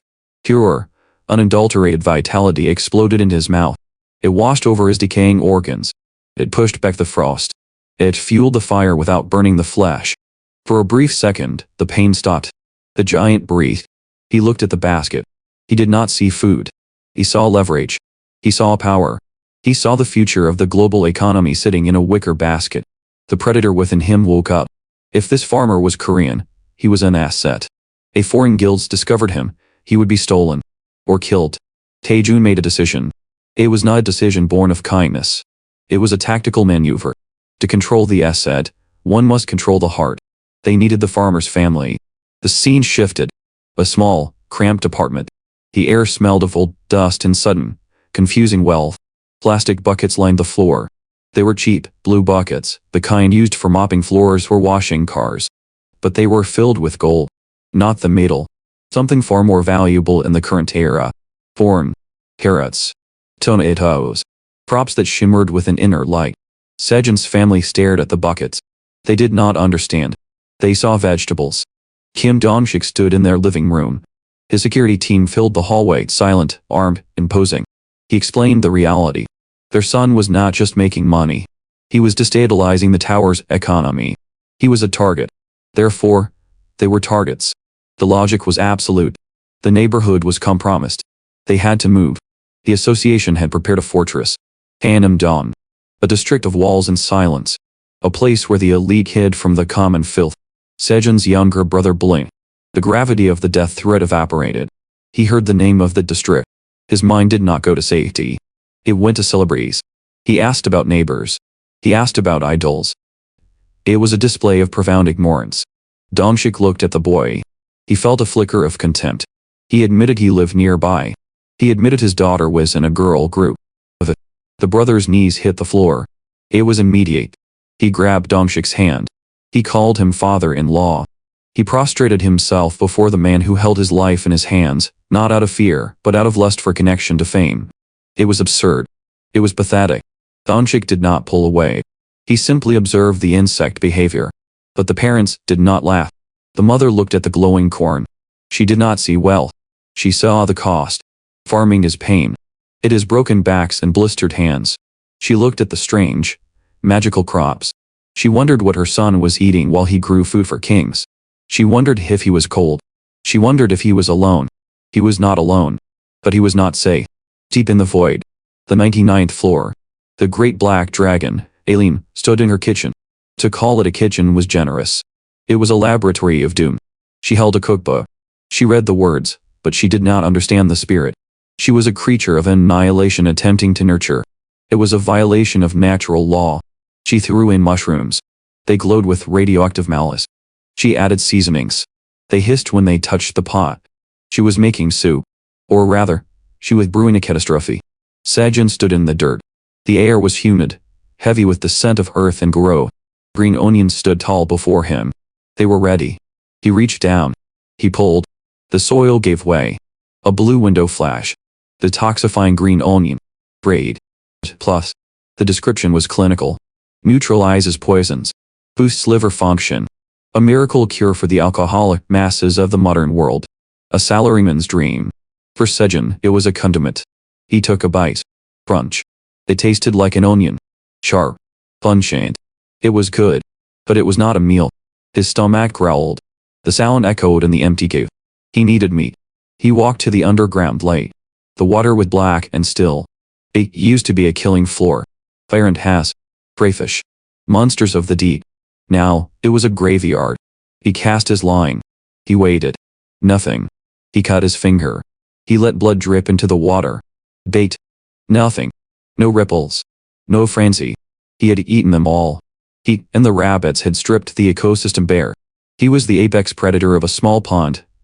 And he had starved his own kingdom. He stood there, hungry and victorious, surrounded by silence. A chime broke the quiet. A system notification. 200 days of survival. The tower manager had sent a gift. A quest. Quest. Offer 1 magic cherry tomato to the tower manager. Reward. Simple. Sejun summoned a tomato. He held it up to the darkness. It vanished. The void accepted the offering. The reward followed instantly. There was no fanfare. There was only gravity. Boom. The ground shook. Dust fell from the ceiling. A massive object had impacted the cave floor. It was black. It was iron. It was a cauldron the size of a small car. Rain began to fall from the ceiling. A localized storm summoned to wash the gift. Sejun approached. His mouth watered. He expected a feast. He expected meat. He looked over the rim of the iron pot. He stopped. His hunger died. Terror replaced it. The liquid inside was not soup. It was a swamp. It was a bubbling, viscous green sludge that defied the laws of culinary science. It was thick. It moved on its own. And there were things floating in it. Cups. A giant frog head, boiled gray, its mouth frozen in a silent scream. A severed eye, the size of a fist, staring up at him through the muck. A bee the size of a hawk, wings soggy and limp. Bones that did not belong to any animal he recognized. It was a mass grave of boiled in acid. A blue window appeared. Alien's health soup. Braid. Creator. The great black dragon Alien. Effect. Increases all stats by +3. A treasure. A stat boost of that magnitude was priceless. People would kill for it. Then he read the fine print. Side effects. Paralysis. High-grade poisoning. Acidic corrosion. Stomach bleeding. The description ended with a cheerful note. The effects are guaranteed, provided the consumer survives the digestion process. Sejun stood frozen. This was not a gift. This was an assassination attempt. Another window popped up. A message from the administrator. Aileen was tired. Cooking had exhausted her. She was going to sleep. But she left instructions. I expect a detailed review when I wake up. If the pot isn't empty, it will kill you. The window closed. Silence returned to the cave. The dragon was sleeping on her hoard, dreaming of praise. The farmer was standing before a pot of death. He looked around. He needed allies. He saw the rabbits. The fierce warriors of the cave. The rabbit husband and wife. They were staring at the pot. Their noses twitched. They smelled the poison. They smelled the malice. They looked at Sejun. There was no loyalty in their eyes. Only survival. They turned. They ran. They fled faster than they had ever run from the wolves. They vanished into the tunnels. Even the bees buzzed away, retreating to the safety of the hive. Sejun was alone. The rain fell on his shoulders. The green sludge bubbled. Bloop. The frog head bobbed, mocking him. To gain power, you must suffer. To keep the favor of a god, you must sacrifice your humanity. Or at least, your stomach lining. Sejun picked up a ladle. His hand shook. This was the price of the tower. This was the taste of gratitude. He opened his mouth. And the nightmare began. The concept of choice is an illusion given to the weak to make them feel relevant. True survival is not about choosing. It is about enduring the unacceptable. Sejun stood before the cauldron. The pot bubbled. A thick, vika sound. Bloop. Bloop. It was not food. It was biological warfare disguised as affection. The blue system window hovered in the air, indifferent and cruel. Adam. Alien's health soup. Effect. Increases all stats by +3. Side effects. Paralysis. Acidic corrosion. High-grade poisoning. A simple transaction. Power in exchange for agony. But the choice had already been made for him. High above, in the darkness of the administrator's tower, a dragon was watching. Her vanity was heavier than the stone ceiling. Her pride was more volatile than the poison in the pots. If Sejun refused the meal, he would die. If Sejun ate the meal, he might die. The math was simple. He looked at his hands. He looked at the crop he had enslaved the earth to produce. Green onions. Bray, pathetic little stalks. But they were his only wall against the inevitable. Sejun did not hesitate. He grabbed a handful of raw onions. Dirt and all. He shoved them into his mouth. Crunch. The sharp, stinging flavor exploded on his tongue. It was not pleasant. It was necessary. He chewed. He swallowed. He grabbed another handful. The rabbits watched him. Their eyes wide. They saw a man losing his mind. They were wrong. They were watching a man armoring his insides. He ate until his stomach cramped. He ate until the tears formed in his eyes. Then came the sound. System. Detoxification effect active. Resistance to low-grade poisons confirmed for 1 hour. A thin shield. A paper umbrella against a hurricane. It would have to do. Sejun approached the cauldron. The smell hit him first. It smelled like burning rubber and old matting. He lifted the heavy pot. His arms trembled. Not from weight. From terror. He did not sip. You do not sip poison. You drown it. He tilted the cauldron. The liquid sludge slid into his mouth. Gravity took over. The reaction was instant. It was not digestion. It was a riot. Sejun's throat seized. His esophagus burned as if he had swallowed molten lead. The liquid hit his stomach, and the organ tried to flee his body. He convulsed. A violent, wretched spasm tore through him. He opened his mouth and a torrent of rainbow-colored filth erupted. Vomit. It splashed onto the ground. Sizzling. The mother bee buzzed in low, terrified frequencies. The rabbits stepped back. They were witnessing their leader dissolve from the inside out. Pain. Absolute. Blinding pain. In the privacy of his own skull, Sejun screamed. He cursed the winged lizard in the tower. He imagined her as a gluttonous pig, laughing at his torment. But imagination does not stop reality. The threat remained. Empty the pot. Those were the orders. Sejun wiped his mouth. His hand was shaking. He lifted the pot again. He drank. Tears streamed down his face, mixing with the sweat and the filth. He forced the sludge down, fighting his own gag reflex, fighting the biological imperative to stay alive. He tilted the pot higher. The bottom was visible. One last gulp. And then, something slid out. It was not liquid. It was a solid lump. Raw. Gelatinous. A blob of unknown origin. It hit his tongue. Cold. Slimy. His instincts chattered. Logic failed. The body took over. Sejun spun around. He could not swallow this. He would not. He spat. The mouthful of toxic sludge and the mystery blob flew from his lips. It arched through the air. It landed in the small pond next to the field. Splash. Silence returned. Sejun collapsed. He hit the dirt, gasping, clutching his throat. He waited for death. Instead, he heard a chime. Quest complete. All stats increased by +3. He had survived. The gamble had paid off. The onions had held the line. He lay on his back, staring at the cave ceiling, breathing in the damp air. But the silence was broken. Not by a monster. By the system. You have killed a piranha. Experience gained. Sejun blinked. You have killed a crayfish. Experience gained. The notifications scrolled faster. You have killed a giant electric eel. Level up. Sejun sat up. Confusion replaced the pain. He looked at the pond. The water was usually clear. A mirror for the dark cave. Now, it was a swirling vortex of toxic green. Bubbles rose to the surface, popping with a hiss. And with the bubbles came the bodies. Fish. Crustaceans. Things with too many legs. They floated belly up. Their eyes white. Their scales melting. The soup. One mouthful. One single mouthful of the dragon's cooking had annihilated the entire aquatic ecosystem. It wasn't a meal. It was an extinction event. Sejun felt a cold sweat that had nothing to do with the poison. He had that inside him. If not for the onions, he would be floating there with the eel.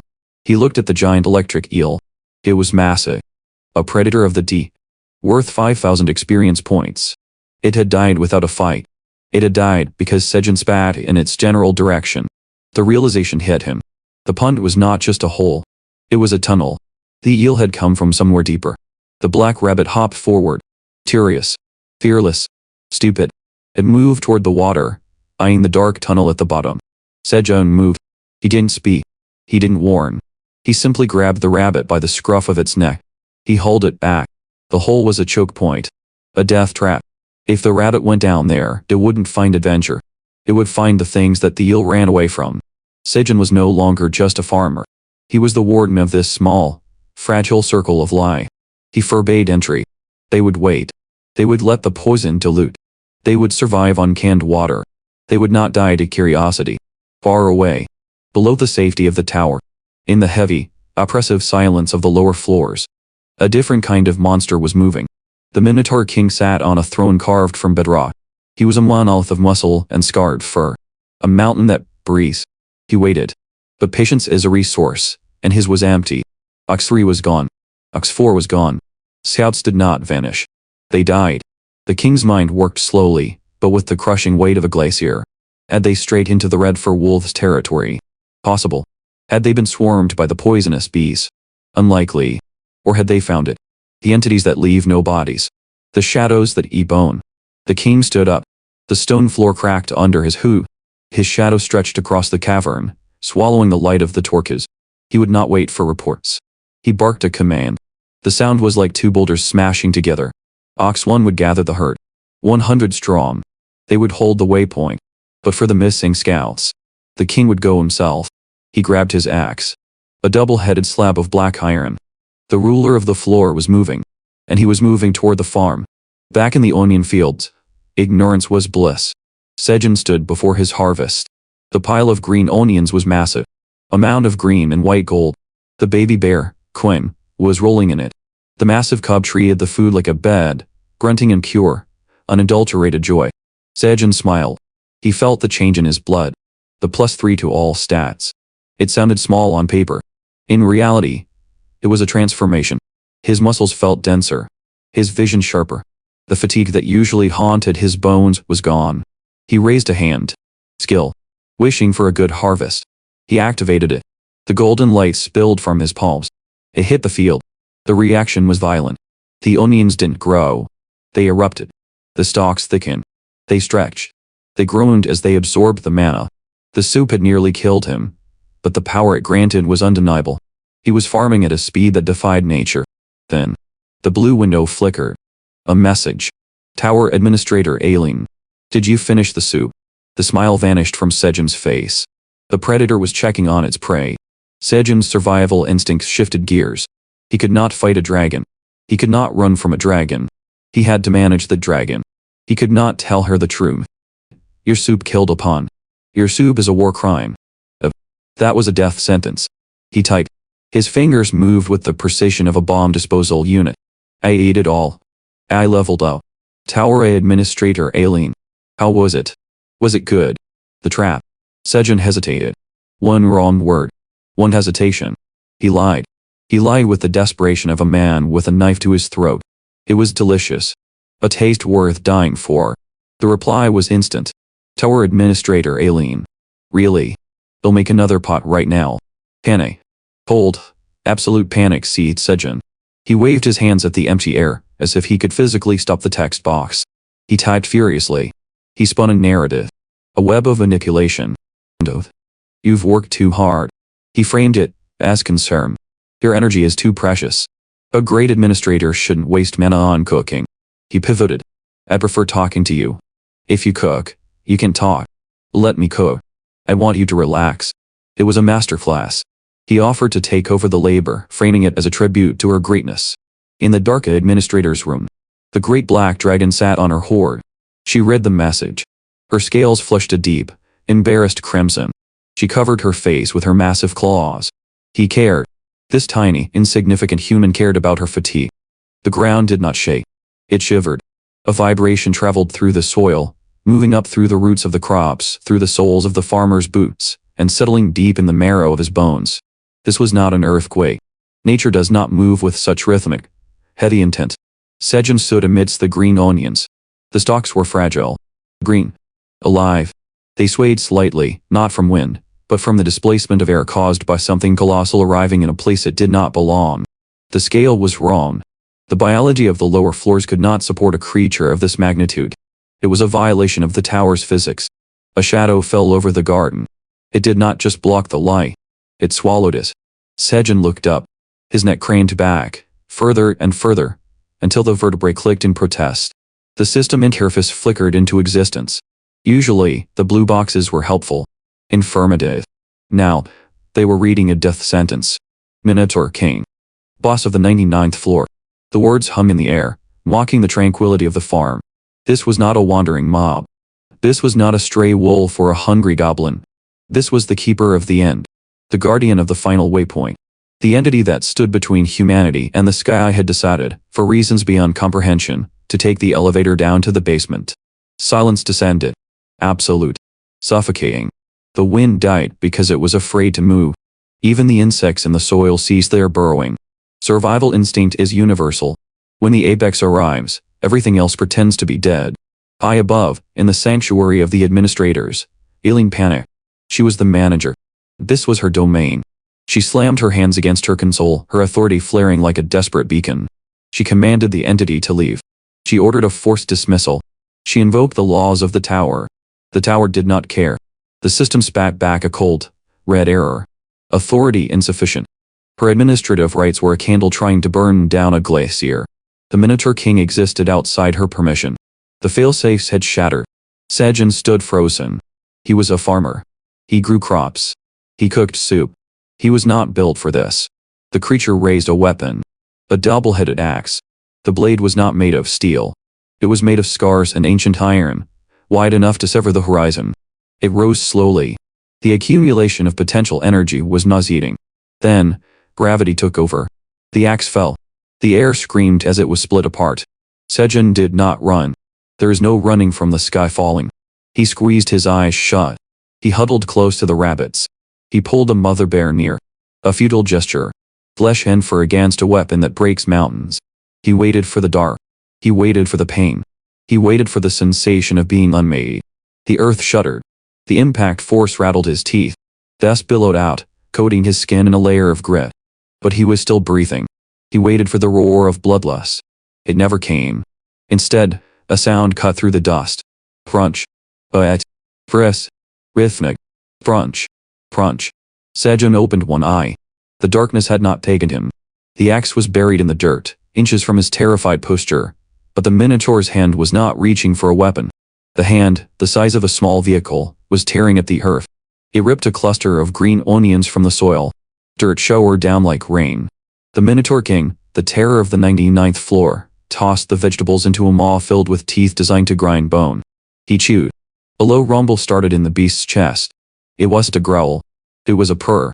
A thunderous, terrifying purr of satisfaction. The deadly aura evaporated instantly. The killing intent vanished, replaced by the simple, singular focus of a glutton finding a buffet. The guardian of the exit was not here for souls. He was here for favor. He was a cow. A massive, bipedal, god-tier cow driven by a craving for fresh produce. Sejun watched, his brain struggling to reboot. The Minotaur didn't stop. He didn't ask. He harvested. His massive arms swept through the field with the efficiency of a combine harvester made of muscle. Rows of onions vanished. The king gathered them into a bucket the size of a tree trunk, tucking the stolen crops under his arm like a dragon hoarding gold. Then, he turned. The massive hooves pivoted, tearing deep gashes in the ruined soil. He sprinted. The Minotaur King ran away. He thundered across the field, kicking up a storm of dust, fleeing the scene of the crime with his mouth full and his arms laden with stolen goods. Sejun stood alone in the devastation. The dust settled on his shoulders. The adrenaline began to fade, leaving behind a cold, sharp clarity. Aileen sent a message. Apologies. Relief. Blue text filled with tears and trembling emojis. She was glad he was alive. Sejun was not just glad. He was looking at the holes in his field. He was looking at the empty rows where his labor had grown.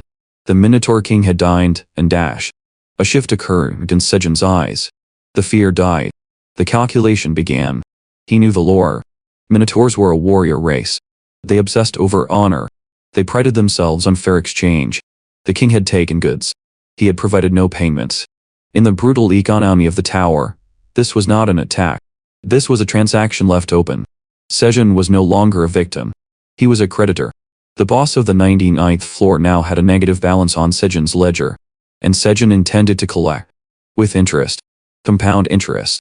The disaster had transformed into an investment portfolio. But the tower does not allow for long periods of contemplation. Life demands fuel. They salvaged what remained. Sejun built a fire.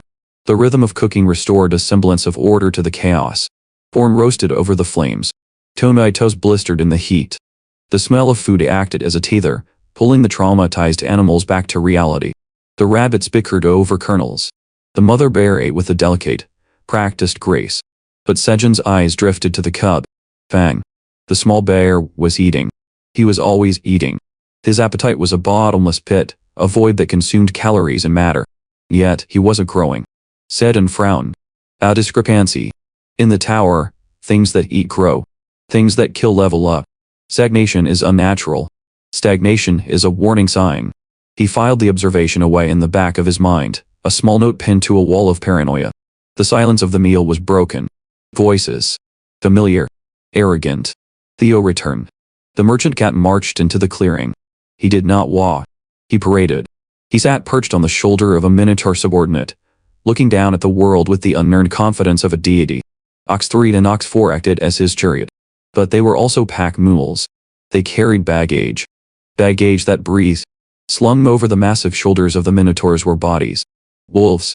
Silver fur. Sleek muscle. Unconscious. Theo began his report. He spoke with the cadence of a general returning from a conquest. The Silver Wolf tribe. They had targeted him on the 38th floor. A foolish mistake. His bodyguards had handled the threat with humiliating efficiency. They hadn't killed them. They had simply turned them off. Knocked out and delivered to Sejun for judgment. Sejun looked at the sleeping captives. A problem. Prisoners require food. Prisoners require watching. Prisoners are a liability. Before he could process the logistics, the conversation shifted. Sejun mentioned the visitor. The king. The color drained from the faces of Ox 3 and Ox 4. The Minotaur subordinates trembled. The mere name of their captain reduced these hulking warriors to nervous children. They realized the truth. Their boss had tracked them down. They weren't afraid of the wolves. They weren't afraid of the tower. They were afraid of the performance review. Sejun saw the fear. He exploited it. He offered them roasted corn. A bribe. A comfort. While wait to buy loyalty with carbohydrates. The Minotaurs accepted the food with shaking hands, distracted by the flavor and the terror of their superior. Sejun watched them eat. He relaxed. His guard lowered. A fatal error. In the tower, a relaxed muscle is an invitation. One of the silver wolves was acting. The unconsciousness was a lie. The beast had been waiting. Waiting for the conversation to distract the monsters. Waiting for the farmer to turn his back. The eye snapped open. Glowing. Malicious. The wolf surged from the ground. It moved like a gray blur, a streak of violence aimed directly at Sejun's unprotected spine. It was fast. It was desperate. It was an assassination attempt born of pure survival instinct. But the defense was already there. Punk stepped in. The bear cub did not roar. He did not summon magic. He did not posture. He simply rotated his hips and swung. A paw. Short. Thick. Packed with the density of a collapsing star. Thud. The sound was heavy. Final. It wasn't the sound of a fight. It was the sound of a car hitting a wall. The wolf was slammed into the dirt. The impact shockwave rippled through its fur. Its eyes bulged. The creature lay there, gasping, its world reconfigured by the overwhelming physical power of a toddler bear. The leader of the wolves watched from the ground. His eyes went wide. Realization dawned. This was not a farm. This was a nest of monsters. Speed is a currency. In the tower, Those with speed believe they are wealthy. They believe they can outrun consequences. The silver wolf tribe moved like smoke across the grass. Blurring shadows. Desperate lungs. They clutched their stolen prize, confident in the velocity of their escape. They were fools. Speed is merely a tactic. Power is a law. And the laws do not run. They arrive. Fun did not chase.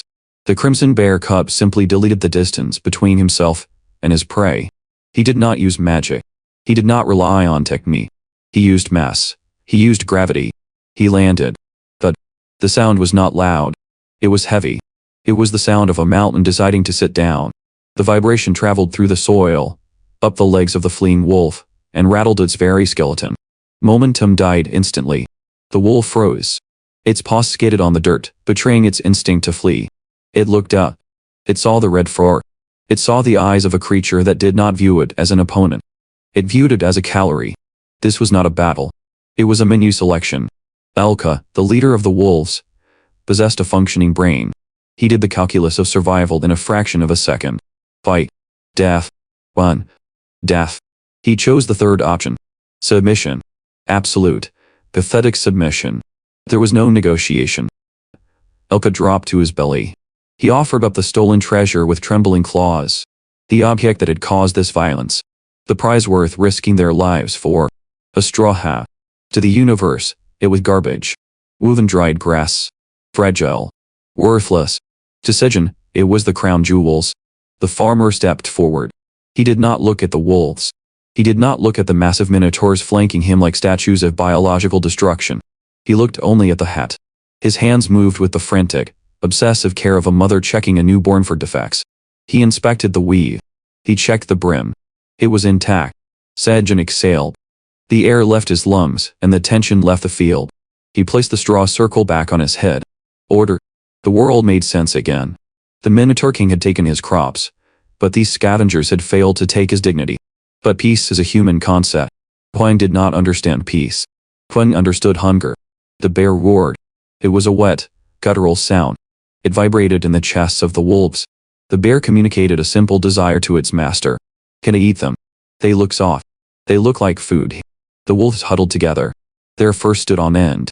They looked at the minotaurs. Ox 3 and Ox 4. Mountains of muscle that could crush a wolf skull with a casual flex. They looked at the crimson bear. A calamity in miniature. And then, they looked at the human. The weak link. The soft skin.